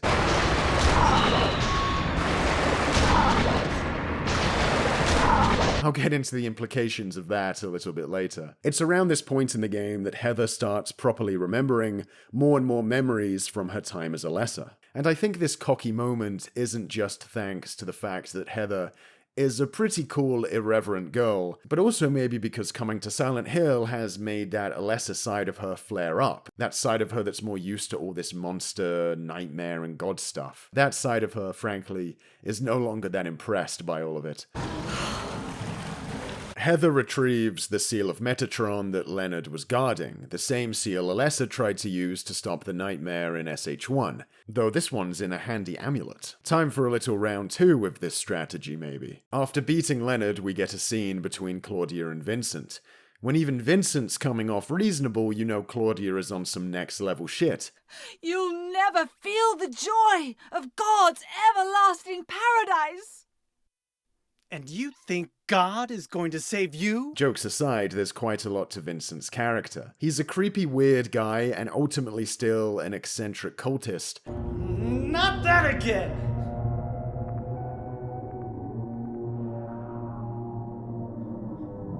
Who do you think you are, claiming to know God's will? But he sees the forest for the trees. He can identify why Claudia is doing what she's doing, and why it's just a large-scale coping mechanism. The memory of his cruelty is forever burned into my mind. Yes, and that's why we need God. What you call faith is nothing more than a child crying out for love. Of course, he lacks perhaps something intact. Claudia genuinely believes she's doing right by creating a paradise after all she's suffered. Even her way of going about it reflects an ideology. This idea that only by understanding pain and experiencing it, we can create a world that empathizes. But a god born from hatred can never create a perfect paradise. Happy people can be so cruel. Is it so hard to believe that sympathy could be born out of pain and suffering? For what little screen time they have, it's great to see the cult and those involved be a lot more layered in SH3 compared to 1. We've come a long way from more simple, power-hungry characters like Dahlia and Kaufman. Heather returns to the hotel where Vincent lets her know Douglas has gone to the amusement park, beyond which lies the church of the cult. seemingly a similar configuration to SH1. Vincent's mannerisms are so good, even though he's a smart, analytical guy, you can tell he's kind of high off his own hype and lacking the charisma to express that in a charming way, coming off repellent to Heather. All this is communicated really well in the line delivery. You don't understand? How he gets frustrated when people don't get what he's saying quickly, or how he tells super lame jokes but is overly impressed with himself. Go northwest on Nathan Avenue. It's a bit far, but closer than heaven. So, we finally arrive at the amusement park from our dream. The level is basically a cacophony of stimulus, an appropriate overload fitting as we get closer to the endgame.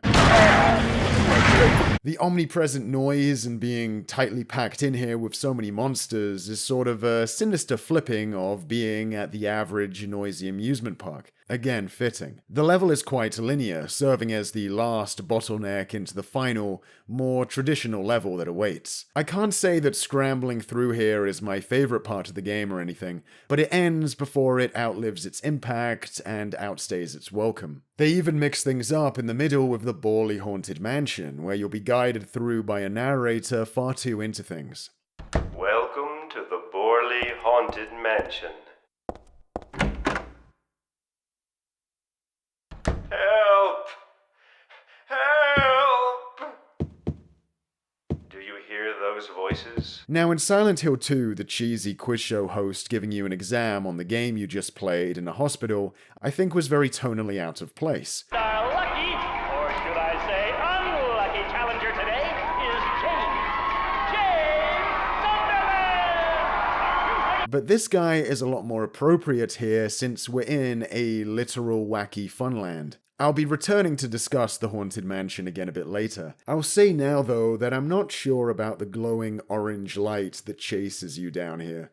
It feels like a placeholder for something else. I always forget this is here when I replay the game. It's not very scary, but it also doesn't feel like it's trying to be lame on purpose to fit the funhouse theme of the mansion. It's just a bit bland. Douglas tries to redeem himself by taking on Claudia, but gets owned. Now, I get that in Silent Hill games, characters act in strange ways, where it almost seems like they're not quite taking in what's happening around them sometimes, whether to indicate something else is going on with them, or perhaps that the situation is so extraordinary in these titles that they maybe can't fully assimilate what they're perceiving. This next line crosses a line into "Are you kidding me," though? I can't move my right leg. I think it's broken. I'll call an ambulance. How, Heather? How would you even begin to think an ambulance could get here at the moment? Remind me of my son. This cutscene is where we get a lot of those revelations about Douglas. Stupid kid got himself shot robbing his bank. As well as a scene where he considers shooting Heather to prevent the god's birth. Maybe killing you here is the only way to end this nightmare. Yeah, you might be right. With his latent parental instinct still in effect, though, he doesn't. You could easily say that Douglas doesn't manage to help Heather much other than giving her a ride to Silent Hill, and I guess finding out where the church is. Though I'm sure Vincent would have found a way to direct Heather there anyway. But I think there's something to be said about how Douglas, who's in a position to prevent Heather from exerting her free will at various points in the game, doesn't. The opposite of what Dahlia did with Alessa. From a parental figure perspective in this series, that's still an interesting contrast, even with Harry perhaps. To trigger the next boss fight, we must attack 13 meat horses on a carousel to activate a 4-part fight. This is one of those things where, maybe there's some deep significance that you could impart on me for why we're doing this. But ultimately, if the process in gameplay is boring and kinda silly, then I'm unlikely to dig deeper into the symbolism. And that's the thing, right? The whole point of communicating through metaphor and symbolism is to have that meaning wash over you through feeling and emotion. And the Silent Hill series is most of the time great at that. But when it doesn't pull that off and the feeling of boredom overwrites whatever sinister feeling the symbolic language was supposed to impart on me, even if someone more observant than me clues me in afterwards about what the message was, then I feel like it was pointless to try and communicate that through gameplay and symbolism at all. Just tell me then. I think you can experience the Silent Hill games and get the intended effect, even if you don't entirely grasp what all the imagery and symbolism specifically means or refers to, because you're getting the visceral emotion, imagery, and symbolism can be better at conveying than simple words. But if it doesn't succeed at that, then it doesn't really matter to me how much hidden meaning there is behind it. If the 13 horses mean anything and they're not just messing with me. Oh, 13. Oh, spooky number. Oh, and 4 is unlucky in Japanese, right? Oh, double spooky. Something having hidden meaning doesn't necessarily mean it will stick with you as much as something that wasn't intended to have meaning at all. The escalators to nowhere in the mall stick with me a lot more than the horse combo mad, a scenario seemingly more intentionally designed to elicit something from the player. A monster emerges with the appearance of a corrupted Heather, but with Alessa's hair color. The part of Heather that's Alessa is back to kill you/herself, seemingly to prevent the god's birth. Obviously, there's a lot going on here. If Alessa at no point wanted to keep living in some form to prevent God's possible birth in the future, she wouldn't have reincarnated as Heather to begin with. Surely that would have been a bit of a risk. On the flip side, she was suicidal in the years she spent in hospital. In her mind, dying would end her pain, with the added plus of stopping the god being born. Those feelings from that point in time are still in Heather somewhere, and you can imagine that right after the Douglas scene a minute ago, where she considers that her death could actually prevent God's birth, it would be natural that a version of Alessa from the point she felt the same way in her life could manifest to encourage just that. This boss fight is Heather deciding where she falls, keep fighting, or let herself die to both end her pain and stop the god. Winning, though, results in Heather coming to the conclusion that she isn't a person who would feel this way and consider suicide the same way Alessa did. She's gonna push on and find another solution. It's fitting this fight takes place on the carousel the Sybil fight took place on in Silent Hill 1. Like the merry-go-round itself, we've circled back around and come full circle. Like this whole game has, returning to the premise of SH1. Old feelings have re-emerged, and like Harry before us 17 years ago, we're about to go fight God. Speaking of coming back to where it all started, I love how some of the memos you find written by Harry Mason in these later areas are jotted down on the save points you could use in Silent Hill 1. Save points in games are often contextualized as the main character recording what they've seen up to that point. Obviously, this isn't making the concept of saving a game so someone like Harry can come back to life where they last wrote what they've seen, a diegetic part of the game story, but it, let's say, massages the disconnect between the player having the ability to revive Harry at a given spot, or bring him into being by loading a save, and Harry in-universe not having that power, by giving the mechanic of saving some kind of corollary in the game's world. But it's really cool to see that contextualized implementation followed through on in a sequel by actually letting you read what the protagonist of a previous game left behind. It's very rewarding. We can use the locations of the save points we get to read in SH3 to map out Harry's thought process in SH1. We can now get an idea of what Harry was feeling in those levels. It also just ties neatly into the themes of the story. Harry in the first game speculates that maybe if he leaves behind a record of what he encountered, it could help someone else one day. These records do end up serving that purpose, and not just helping anyone, but his own daughter. If only James Sunderland had entered Silent Hill from the north.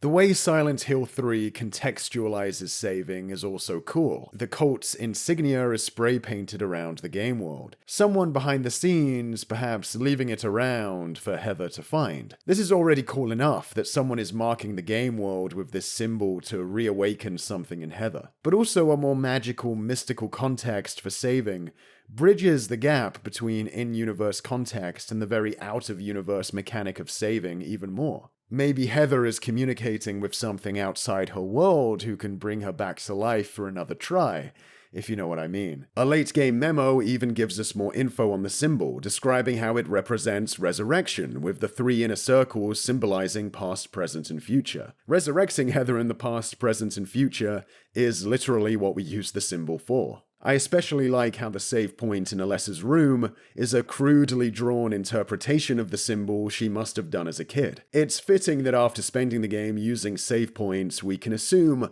were left behind by others, the final save point in the game is one Heather's past self made. Here we can make use of it before the final fight, so the most important save point of them all. In-game context and context that bridges the gap between character and player, what more could you ask for from a save system? Next up is the cult's church. You run into Claudia immediately, and with Alessa's memories returning, Heather tries to make her back down from creating paradise, since part of the reason Claudia is doing it is because she thinks that's what her childhood friend would have wanted. Oh, Alessa, the world you wanted is nearly here.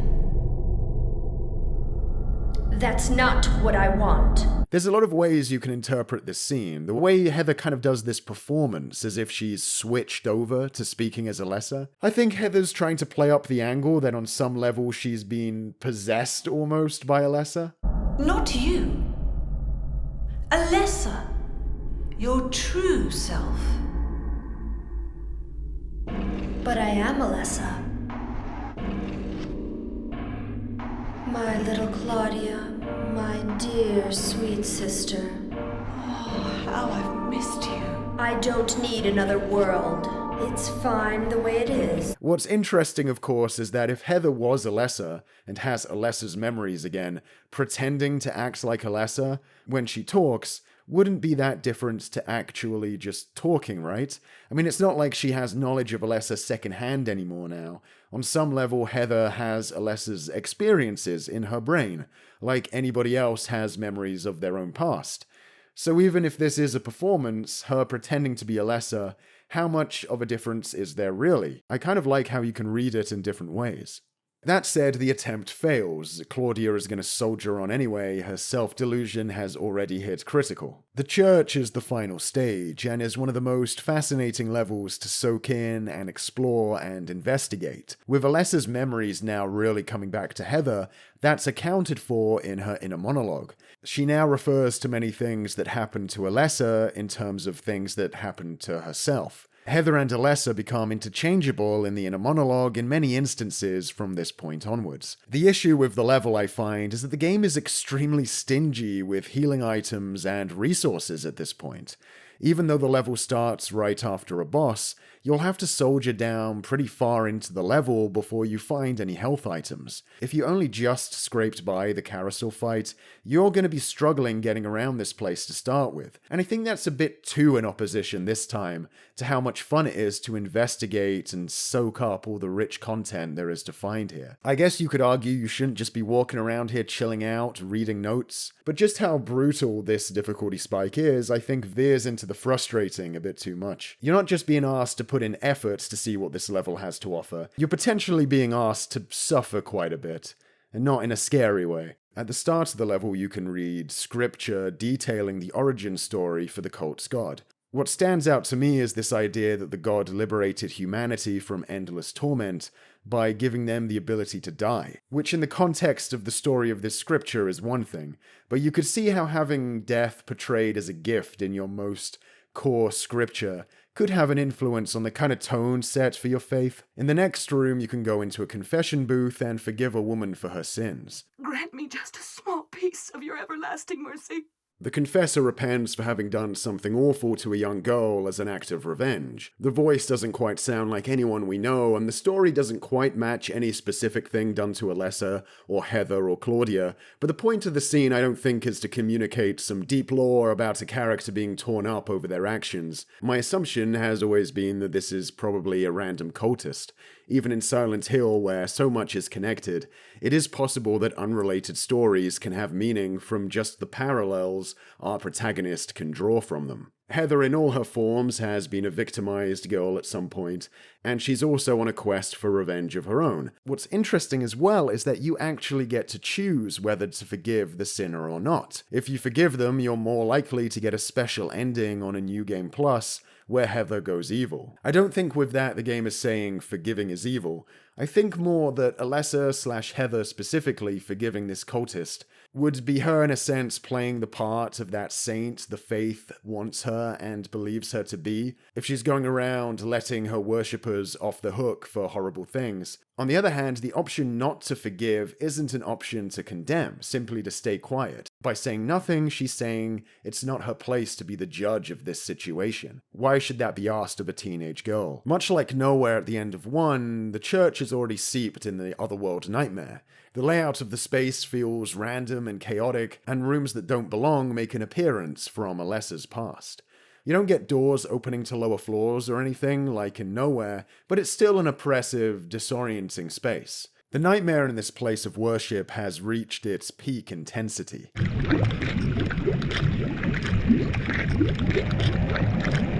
Rooms start getting blacked out by corruption, weird symbols start popping up, and even some enemies gain a new distorted look. Did you get the seal of Metatron? Vincent pops up again here to make sure Heather is still on track, but his smug attitude can't help but get in his own way, as he still chooses to mess with Heather, bringing into question her perception of reality. You feel excited when you step on them and snuff out their lives. Are you talking about the monsters? Monsters?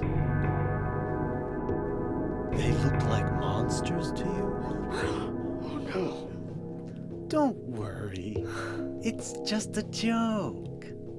Silent Hill games like to do this from time to time, to make you question your assumptions on things. The temptation here is to overanalyze a question like this one. They look like monsters to you? Is Heather not seeing the monsters she fights for what they are? Maybe they are monsters and Vincent is seeing them the same as the player does, but he doesn't think of them as monstrous because he's fascinated by them? Does this place get to you at all? Oh, it gets to me all right. I find it most fascinating. You could argue the humanoid monsters are related to cultists. After all, they start appearing as common enemies at the church's HQ. I mean, we know Claudia has the ability to control those ones. Maybe some of the humanoid monsters are cultists who have been taken over by parasites? I mean, it's not out of the question, right? With Leonard becoming a sewer creature. Or maybe Vincent is just a huge asshole and wants to scare you by making something up. They look like monsters to you? The question is so open-ended, and there's so many possible answers, that there's not much point in trying to answer, and in fact, the point is kind of that there's no point in trying, I think. The lack of an answer to what he meant by this is what's unnerving about it. That said, one thing that has to be true to some degree is the church has to be contorting slightly differently for Heather than Vincent. Vincent is strolling about pretty chill, even though directly outside this room there's like a bleak, rusty, cavernous void filled with monsters. And he says himself he doesn't like fighting things. I always hated getting all hot, sweaty. I don't know, maybe canonically Heather clears all the monsters out on the way here. I know I didn't though this time, because I had no health left. I guess with Heather and the god fetus's arrival, things are only starting to change sporadically, as by the end of the stage, Vincent now sees a nightmare. I admit that this atrocious scenery is all yours. Maybe the nightmare takes a while to settle in as Heather makes her way from place to place. The nightmare's intensity is high, not just because we're in this place of ritual, but also because we're carrying the nightmare catalyst inside us. While with Harry, the nightmare grew stronger when we got to places that were related to Alessa, and went completely off the rails at Nowhere when we were physically closest to her actual physical form. Here, the god is in us as we move around, magnifying its effect for Heather specifically, no doubt. I like how in SH3 the nightmare emanates from us, while in 1 it's more like it spreads towards us. A lot of the key rooms from Alessa's past the nightmare chooses to project are the same as at the end of Silent Hill 1. Her bedroom, her hospital room, and her classroom. We even get some more insight into Alessa's school life with a letter from Kay Gordon, the teacher, whose house we broke into in 1. Nice little callback. All this makes for a great moment to take stock of how amazing a leap in visuals one generation in just 4 years was back then. Check out this shot where we use a point of focus technique in the gameplay. Silent Hill's combination of controllable camera for combat encounters and exploration, but locked angles for specific moments, I think is balanced really well, giving the player a good sense of discovery by forcing them to control the camera to seek things out themselves, but also curating certain angles to great effect. One of the best moments of the game is found here, not in a recreation of an Alessa memory, but a Heather memory, Harry's room. Here we can find another diary left behind by him. If you read the lore Harry leaves Heather after he dies earlier in the game, there's a little insight into his character. That when he took that reincarnation of Alessa from Silent Hill, he was conflicted about it. He just saw a giant flesh monster come out of a girl, and then that same girl gives him a baby version of herself. He has second thoughts. He considers killing it. Was this baby even human or some hellspawn? But ultimately, he decides to raise it as his own child.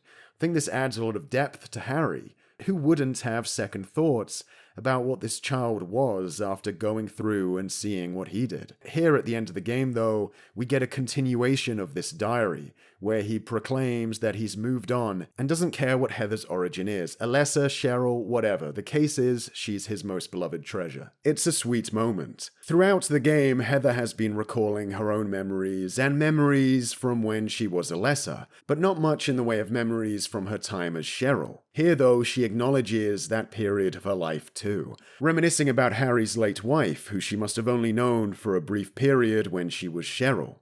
Heather remembers that at one point in her three-tiered life, for a short moment, she did have a caring mother too. It's nice to see here at the end that alongside all these painful memories of her past lives returning, with all that, at least one good memory can come back too. One reason I think SH3 has less mass appeal than SH2 is that some of its most powerful lines and moments aren't in the cutscenes. SH2's most emotional and impactful moments have the actors going all out, while this moment, probably SH3's emotional climax, is text. I still think it hits hard if you're invested in paying attention. The quiet simplicity of it is cool. But a part of me does wonder if this memo and Heather's reaction had been acted out, how things might have been elevated. If this moment had been done like that and done well, I don't think many people would argue that SH3 wasn't on SH2's level when it came to emotional resonance. In this room, there's something else of interest to me, this telephone. If you try to use it, Heather will think, what's the point in trying? It will not be connected. Something that I think really becomes apparent while playing SH3 is how it seems like the franchise is really over itself here. I've mentioned how the nightmare in 3 is at its highest intensity, at boiling point, and while that is striking and shocking when it happens, it also feels like post-boiling point comes evaporation. Like this is all it's got. Once that's done, there's nothing left in the tank. Heather starts the game unnerved and shaken, but as we go on, she grows tired of Silent Hill's tricks and becomes cocky in the face of them. When you arrive at the Nightmare amusement park teased at the start of the game as a scary premonition dream, Heather isn't really that shocked to see her dreams become real. Her reaction is more, typical. Oh, hell. The main character growing wise to the tropes of the universe says to me that the creators here are kind of done with the material beyond this point. Well, I guess you're not a person anyway. This is the endpoint, when the characters are overcoming the shock and the horror of the universe. It reads as a climax. If you played all 3 Silent Hill games up to this point, by now it's not unlikely you and Heather will be on the same page. What else can Silent Hill really shock us with? Obfuscated corpses? Not really doing it for Heather. She's used to it by now. All this culminates for me with this telephone. Why even bother picking it up and dialing a number? It's Silent Hill. It's not gonna be connected. It's like the series is saying, what left is there to say after this phone? Where is there left to go? The entire game is coated in this interesting layer of self-deprecation. Play the game with a Silent Hill 2 save on the memory card, and you'll get a few additional observations from Heather. Forget it. Who would even think of doing something so disgusting? Poking fun at the most somber entry in the series. I can't say this for certain, but even the opening corridors in the mall almost feel like Silent Hill parody.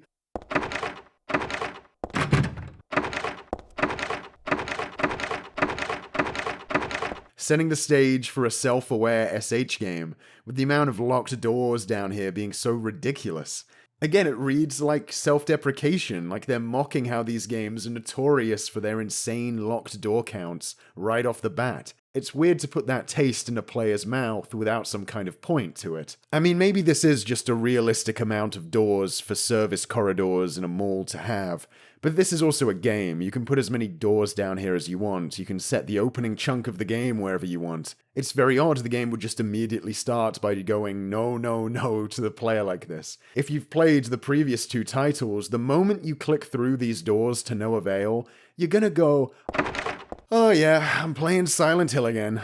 It feels like another wink. Vincent asking, do they look like monsters to you, also has an air of finality to it. Think about where this taunt is placed. The SH games like to drop the odd little tidbit here and there to mess with you and make you question what you're seeing. But here, the in-universe Silent Hill scholar, the only in-universe expert we have, doesn't rock up to you at the start of the game or the series and go, you might not be perceiving things like you thought. No, the only authority we have on the matter shows up to undermine your understanding of the experience when we're just a few rooms away from the end of the third entry. He looks in the camera and laughs in your face about it. He straight up just tells you, the player, that yeah, in Silent Hill, perception is up for debate. If you already haven't considered that, the game just underlines it and announces it to you. To me, this closes the book on the Silent Hill series in a big way. Because what could the franchise have to say beyond this point that isn't a regurgitation of this question? It's just thrown at you in plain English. This is the question that bookends 3 games of stumbling around weird abstract imagery that's transgressing into reality. It's like a full stop. Anything that comes after this will be poisoned with the seed of doubt left by Vincent in this near-end scene. And something tells me the game wants it that way. The game seems kinda done even with the concept of game horror in general, in the type of way it was presented in games like SH at the time. The Borley Haunted Mansion, featuring the only real jump scare in the game, being set in a literal funhouse mansion with spooky booby traps, feels like it could be a jab at the Resident Evil games of the time, that stuck more closely to classic schlocky horror tropes with jump scares, cheesy dialogue, and pulpy trap devices. I'm so sorry. This place is just falling apart. The mechanism is broken, you see. It wasn't supposed to stop there, I assure you. It's poking fun at this funhouse style of horror and highlighting how much scarier the rest of the game's approach is, but there's another side to it that's trying to make the player ask some other questions. Sure, Silent Hill's scary hospital nightmare is a more unsettling haunted house attraction than this literal haunted house attraction, but does that mean something like the hospital in this game is anything more lofty than a haunted house attraction? Is that still what all this video game horror boils down to at the end of the day, whether the set dressing is evocative or cheesy? Just casting a protagonist who's a flippant teenager who grows to roll her eyes at your game's tricks is indicative of an intent to re-examine the franchise that has been built here, especially given the premise of 3, where we've looped back around to the first game. Those same events from that game are happening once again. The franchise is on loop. In 2003, you could say this genre is on loop, and perhaps it's honest to acknowledge that to bring your series to a climax. Help! Help! You can only break a loop if you notice you're in one. Heather catches up with Vincent and Claudia, who are at it again. Heather, go ahead and kill this crazy bitch! Defeating Heather's call for an ambulance in thick-headed moves, Vincent orders Heather to kill Claudia with his back to her. I don't think it's a surprise that Claudia would kill Vincent for interfering, but the execution of that feels kind of lazy here, given that Vincent is usually portrayed as a shrewd guy. Heather consumes the red capsule within the pendant gifted to her by her father. It contains the red liquid used to exorcise the god from Alessa in SH1, and here it lets Heather spit up the god into a pile of pathetic flesh.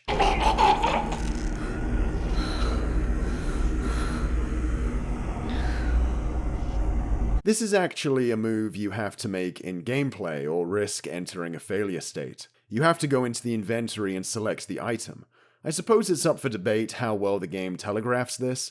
If you haven't played SH1, it might be a little hard to figure out, but this item has been in your inventory the entire game, so any inquisitive player is probably going to have examined it and have it in the back of their mind. One clue that you're going to have to use the red liquid is in Alessa's sick room in one of the few memos that the player is obligated to interact with. Placed in a manifestation of the room Alessa spent years trying to prevent God's birth in, this book is a substantial hint. Ironically, a much more useful book than the one Vincent gives us ends up being. I suppose the issue is more understanding that this is the moment you're actually supposed to make use of it, whether you intuit that will be the purpose of the red gem at some point or not. I guess the seal of Metatron gets revealed as a red herring and placed out of play here. The seal of Metatron? Oh, that's just a piece of junk. So this is presented as the moment to find an alternate solution. I lean on the side that the game gets away with this. Shut your stinking mouth, bitch! This is supposed to be a kind of triumphant moment where Heather takes control of the situation, and I think it's nice that the player has to figure something out to make it happen. Anyway, Claudia ingests the mass of God herself and births a misshapen, half-made, twisted version of it. It seemingly takes on the form of Alessa, which could be because Claudia still believed her to be a saint of the faith, and that the god's image would reflect her in some way. I'm leaning more towards that being the case, since the last time a god incubated in Alessa was forcefully excised from her body, it didn't look like her, so something else other than genetics must be at play. Either way, this adds a poetic element to the final boss. We have two images of Alessa fighting here. One, a normal teenage girl, versus two, a misshapen, deformed monster version of that teenage girl. A mangled representation of how others tried to use her over the years. Her head on a dark god, Alessa the person versus Alessa the monster. Her true self versus the version of herself other people made her. If you examine the door before facing the god, Heather will say to herself she has to do this for Dad and for Claudia. Alessa was friends with Claudia, and even Heather might be able to see that Claudia is just another victim of the cult and parental abuse the same way she was. She does lead with this taunt a second later, though. You can't be dead! I was gonna kill you! Which, to me, isn't a contradiction, putting aside that Alessa's perspective and Heather's may be slightly different while operating in the same mind. Her inner monologue and what she outwardly chooses to say can be different. Here it comes off pretty badass that she's provoking the cult's god with banter before a throwdown. The arena looks absolutely unreal. The skin-like sheets look particularly convincing here, and the numerous slim spikes don't just provide striking detail, but give that detail a lethal, uncomfortable, thorny quality, like every surface in this environment would hurt to lay a hand on. The fight itself is brutal. On normal, I think the game is generally still a pretty easy horror game. As long as you don't waste resources unless you absolutely have to, you can sprint through the game without too much trouble. That said, this final boss is when you realize, in retrospect, that every single bit of ammo or medicine you can preserve is actually in service of this fight. It recontextualizes the entire game not as a series of levels and bottleneck bosses to expend resources on, but one giant bottle that funnels in at the end for the hardest fight in the series. Perhaps contextually appropriate, the god takes an insane amount of damage and doles it out like you wouldn't believe. Here the block is no longer your saving grace, as the boss can summon flames, and its physical attacks are too fast to counter. I've tried chancing the timing to see if you can block them at all, and honestly, I don't think you can. If you can, it has to be on some insane timing, which makes it an unviable strategy for getting a leg up on the boss. The best weapon I find to use against it is actually the handgun. Standing still to shoot, like you have to do with the other guns, puts you at a lot of risk. If you had a big supply of handgun bullets, it would take a while to beat the boss, but it's probably the safest way to go about it. If you're low on ammo though, welcome to hell, because getting up close for melee attacks is a precarious process. You have to get in, but give yourself plenty of time to get out too. I will say that it's not like this boss can't be beaten with primarily melee attacks without taking damage. It can, it's just that doing it that way is going to take a long time, and it will be a painful, tedious, and stressful process. I had a decent amount of ammo, and it took me 5.5 minutes on this playthrough, and that was considered a fast time on the final results screen. I was at full health but without any healing items, so it was 5.5 minutes without being able to take more than about 3 or 4 hits. It's grueling. My most consistent strategy was firing off a couple shots to get its head down, a few melee strikes, then quickly backing away to get a few shots in with a more powerful stationary gun, dodging the flames and then repeating. There are obscure exploits you can use, but you won't know what those are if you don't look them up, and I count that as a point against the fight anyway. You shouldn't be able to exploit it either. I think the boss could have been designed better while keeping the challenge and still rewarding players who conserved items. I would give the boss less health, but make it hit harder. Having this boss hit harder though would essentially allow it to kill you in 1 or 2 hits, so in addition to that I'd make blocking viable against it too.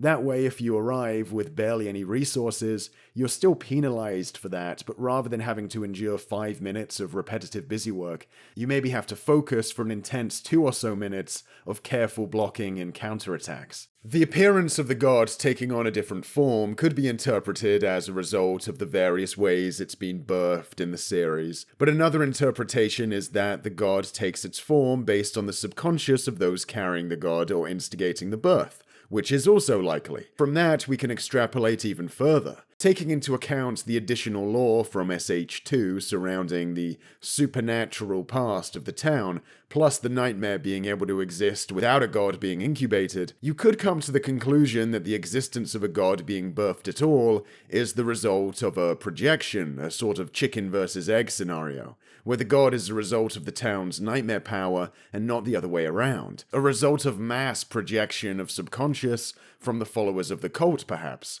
It's interesting to think about it that way, but ultimately, I don't know if it makes too much of a difference. The outcome is the same, right? A group of fanatics conduct a ritual, and that is the point at which all these events are triggered from. Whether the nightmare world created the god or God creates the nightmare world, we end up at the same place. There's also the role of the psychic girl to consider. Are her powers unrelated to those of the town talked about in the 2 lore? Would she have been capable of reincarnating and soul-splitting before the impregnation ritual? Can any of this happen without her? It's why making Silent Hill a sacred place in 2 really muddies things. It's basically impossible to discern now which factors are the most important in making the events of the games transpire. Is it the psychic girl, the town, or the cult's rituals? Maybe we should move on before we head down that rabbit hole again. Another interpretation of why the events of Silent Hill 2 are happening could be that since eventually a god is going to start being grown in Heather, passed down from Alessa, that as long as a reincarnation of Alessa exists, the powers of the town still operate. Until that god is removed from her and shut down for good, with no New Game Plus for Alessa to, I guess, unintentionally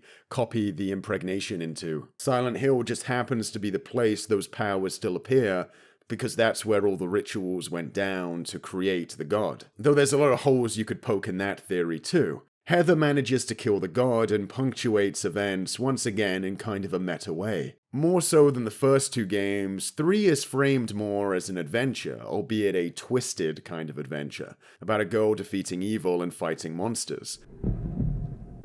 Is that the end? I guess it's time to roll the credits. But to frame the events of the past 2 days in those terms is of course very ironic, considering how horrific they've been and the toll they've had on Heather. Dad! It feels to me like the game is saying, yeah, this is the Silent Hill game where we end things, defeat evil and celebrate, but to get there in this franchise, there's gonna be a lot of suffering. Though, there's finally a bright light at the end of the tunnel. Heather, did You don't have to call me that. I'm not hiding anymore. You want me to use your real name? What was it again? Cheryl. The name my father gave me. The first cutscene starts with a merry-go-round endlessly spinning, and the final cutscene starts with it at a standstill. Harry finds Cheryl in a cemetery while the Silent Hill theme plays. And now Heather puts Harry to rest, and we come full circle while the Silent Hill theme plays. Spoke of tortured souls I feel like this is a poignant way to wrap things up, so part of me wishes they had made an actual cutscene for this moment, to contrast with how the series opened, but the wraparound still works, and I get that the animators want to go home at some point. And while yes, it is the cheesiest thing possible to do, the end credit lyrics are another thing I can't help but enjoy. Now the story is over, the legend can be told. He refused to give in to the town that takes all. A story not about the cultists and their god, but thanks to our success beating these games, the trilogy ends by appropriating the music the first game booted up with to be about the story of a man who walked into town and refused to give in. He was walking for miles. He was walking alone.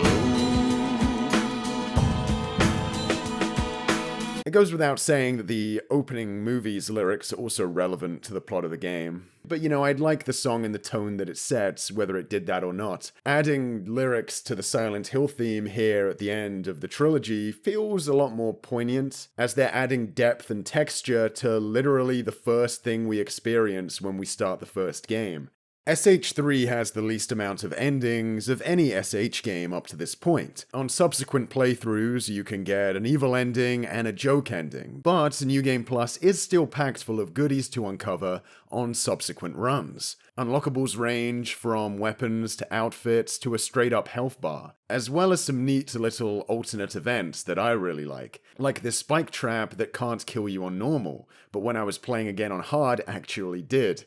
You have to ready a weapon now to duck your head under. Then there's the entrance to the sewers, that only on New Game Plus develops this insane, gory, corrupted look. I always love when replays of horror games do something like that, because there's no better way to catch a player off guard and spook them than when they think they've seen everything the game can throw at them and are doing a comfy replay. Once again, the running into walls animation is only on hard mode, like in 2. Still seems weird to me, but fine, it's still in the game. I gotta say though, hard puzzle mode in SH3 is maniac shit.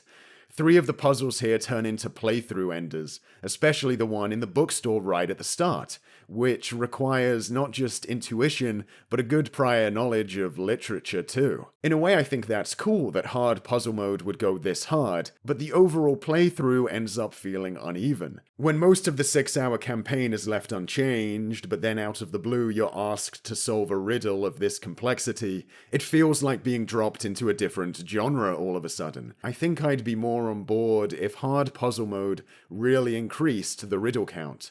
Silent Hill 3 is about a lot of stuff. It uses visual language to describe and relate pain and trauma to the audience in a myriad of ways.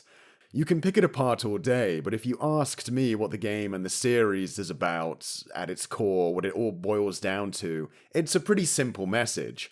And once again, it all comes down to parenthood. Everything that happens in Silent Hill 3 can be tied back to Harry Mason. He's not related by blood to Alessa or her reincarnation, or has any connection to the cult or the town of Silent Hill, or any of the events of the original before he showed up. He's a complete wildcard interloper, and is just a good guy who makes the choice to protect a child better than her biological mother ever did. It's an act of kindness that came out of nowhere. Something like that springing from thin air isn't something Kaufman or Dahlia would have seen coming. And while Dahlia tries to exploit that kindness, it eventually wins out. In Silent Hill 3, we see the results of poor parenting.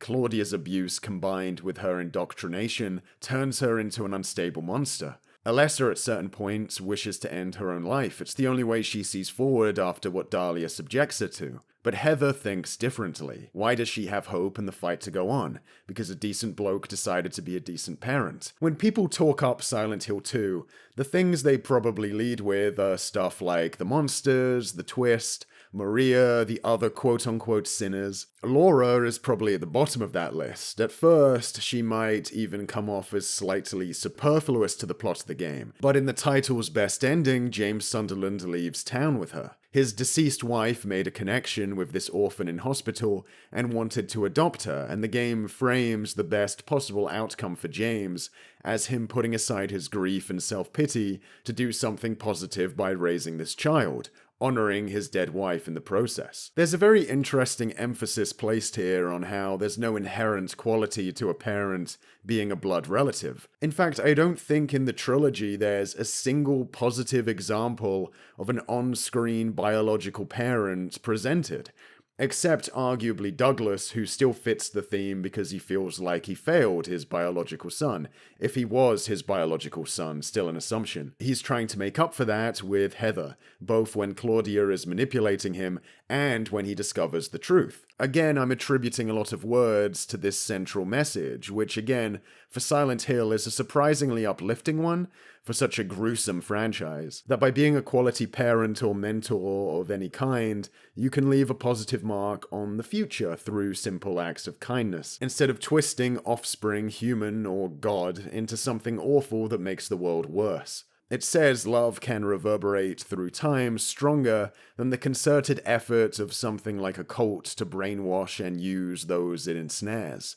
With the Silent Hill trilogy, you really get the best of both worlds. A sequel that surprises you by deviating from the first game where you least expect, and another that more faithfully follows up on the original and expands on what was presented. While I'd argue the underlining rule set of the world of Silent Hill, as well as the meaning behind some of the symbolism, is at its most ambiguous in SH3, I will say that the main thrust of the plot and the motivations of each character are a lot more comprehensible than in the first game.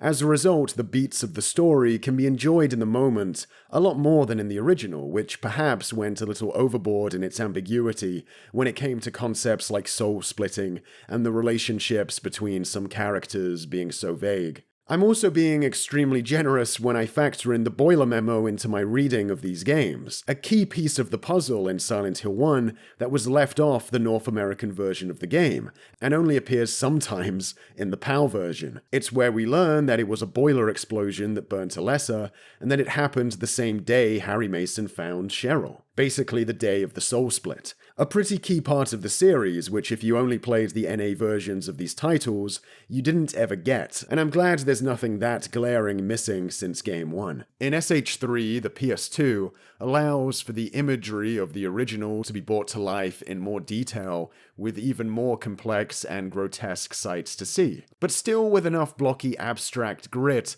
to not take away its charm either. The performances here are stellar. Claudia is unhinged and self-righteous, Douglas is tired and confused while meaning well, and Vincent is smug and superior. But there's enough nuance to each of their deliveries to not make them one note. But the standout to me is Heather. There's a real rawness to the performance. When she's frustrated or sad or angry, there's something really authentic and ugly about how it sounds. It doesn't sound like a performer who's trying to sound too cool with every line delivery.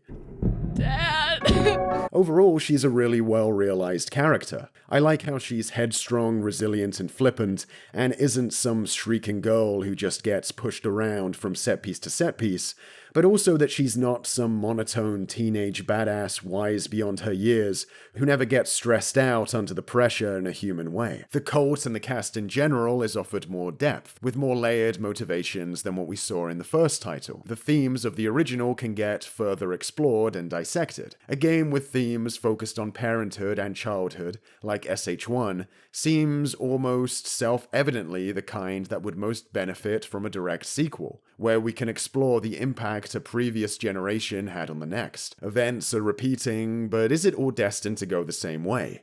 In one, you play as the father, and in this follow-up as the daughter. They approach a similar scenario in different ways, befitting their roles as parent and daughter, but their spirit is the same. SH3 is the child of SH1. I think while in terms of story and theming and character, SH3 is an amazing expansion on SH1, the game part doesn't feel like it quite matches that same level of development. You see, in my mind, a sequel about the next generation would capitalize on that by taking someone from the next generation, taking their unique generational quirks, and putting them in a scenario their parents faced. Which is what SH3 does in terms of character, demeanor, and outlook. But along with that new perspective, I'd also expect some kind of new mechanical angle or innovation the fresh new sequel with the hip young protag could implement to contrast with Dad's approach too. And for the most part, that really doesn't happen. Barring a few quality of life improvements and inclusions with minor impact on the game like parrying and distraction items, thrust attacks, SH3 is still fundamentally working off almost the same formula as SH1. Puzzle solving and exploration have remained essentially unchanged. Combat has had slight alterations, like with the block mechanic, but as I said before, other than improving boss fights, it doesn't make for a big shift in gameplay elsewhere, when running from enemies is still such a viable strategy. Look over at something like Resident Evil 3, for example, where the introduction of Nemesis gave the entire game a unique flavor and rhythm completely unlike the previous two. Not to mention that it expanded on the concept of your choices making certain events happen, or the addition of the gunpowder mechanic, and on top of that a kind of parry mechanic of its own. Silent Hill 2, you could argue, was too similar in terms of gameplay to SH1, but that game had the benefit of being on a brand new console at the time. Just seeing the SH formula applied to this new system made it easy to overlook the lack of mechanical innovation in 2. By SH3, things are starting to get a bit stale in that department, and to their credit, it seems like the developers realize this with the way the game seems to be aiming to wind the series down. Mechanically, with SH3, you can feel like you're going through the motions, which, to be fair, is still marginally obfuscated by how rich the environments have become, even relative to 2. It's also easier to swallow if you choose to view SH2 as this trick sequel and SH3 as the SH2 they would have made if they hadn't wanted to surprise gamers with the twists of SH2. If you see both games as an alternate Silent Hill 2, it becomes a little easier to accept them instead as different takes on the same concept, that of a Silent Hill 1 sequel, rather than as iterative titles released in linear order. Though you definitely have to use your imagination for that. This is literally the Silent Hill 3, and it was released after another game called Silent Hill 2. That is how both numbers and time work. SH3 though still feels like a natural progression from 2 in many more ways than you might think. One of 2's twists is that you discover the player character and other random wanderers into town are projecting the nightmares this time, instead of a god incubator that's off somewhere. Here, you play as the god incubator, melding the setups of 1 and 2 in a cool way, I think. It's not really a twist in 3 that the player character is projecting the nightmare. It's assumed when you realize the god is in you, you're playing as the reincarnation of Alessa and wheelchairs start popping up. But why try and replicate the shock of that? Plus, the element is still incorporated in an interesting, fresh way. The character having to come to terms with a secret past life and find her true self amongst the chaos of reincarnation. In fact, the fact that the nightmare is coming from within the player in SH3 is less of a twist than in 2, allows it to be explored in a fresh way. As Heather coming to understand her situation quicker in the game allows her to begin to wrestle with her past as Alessa much faster and earlier than James can start analyzing the truth of his own history. And even though technically the Alessa nightmare was already explored in 1, and there is some repeated imagery, 1, it's still fun to see it again with some new tech, though more importantly 2, I think enough interesting new imagery is added to breathe new life into this character's character study on this second go-around of it. I think the reason SH3 runs the risk of being overshadowed by its predecessors is that Silent Hill 1 shocks the player by introducing Silent Hill with its concept and visual style. It shocks by being Silent Hill in a world where Silent Hill didn't exist. And 2 shocks by flipping those concepts on their head, while 3 is an iterative refinement of elements from both of those games. Even though in many ways it surpasses both prior titles, visually in terms of density of content, and arguably even in terms of creative set pieces. In terms of theme, while the exploration of parenting is done incredibly well and discussed more thoroughly than in SH1, it's still just that, an expansion of what SH1 was trying to say, even if a very appropriate one. For some, that might fall short of what they want from this series, but back when you were getting a Silent Hill every 2 years, it's hard to complain about a detour back to this when it's done so well. Pick apart its individual elements, and they're probably the highest quality yet in the series. And even if the lack of a genre-shaking, unique, holistic X-factor like 1 and 2 threatens to undermine that, It's hard to give it much thought because those individual elements are so incredible. The care taken in expanding what came before is so wonderfully intricate and beautifully presented. With those individual elements, you still have one of the greatest horror games ever. Like I said, with SH2 and 3, you get the best of both worlds. How many other franchises can say they've achieved the same?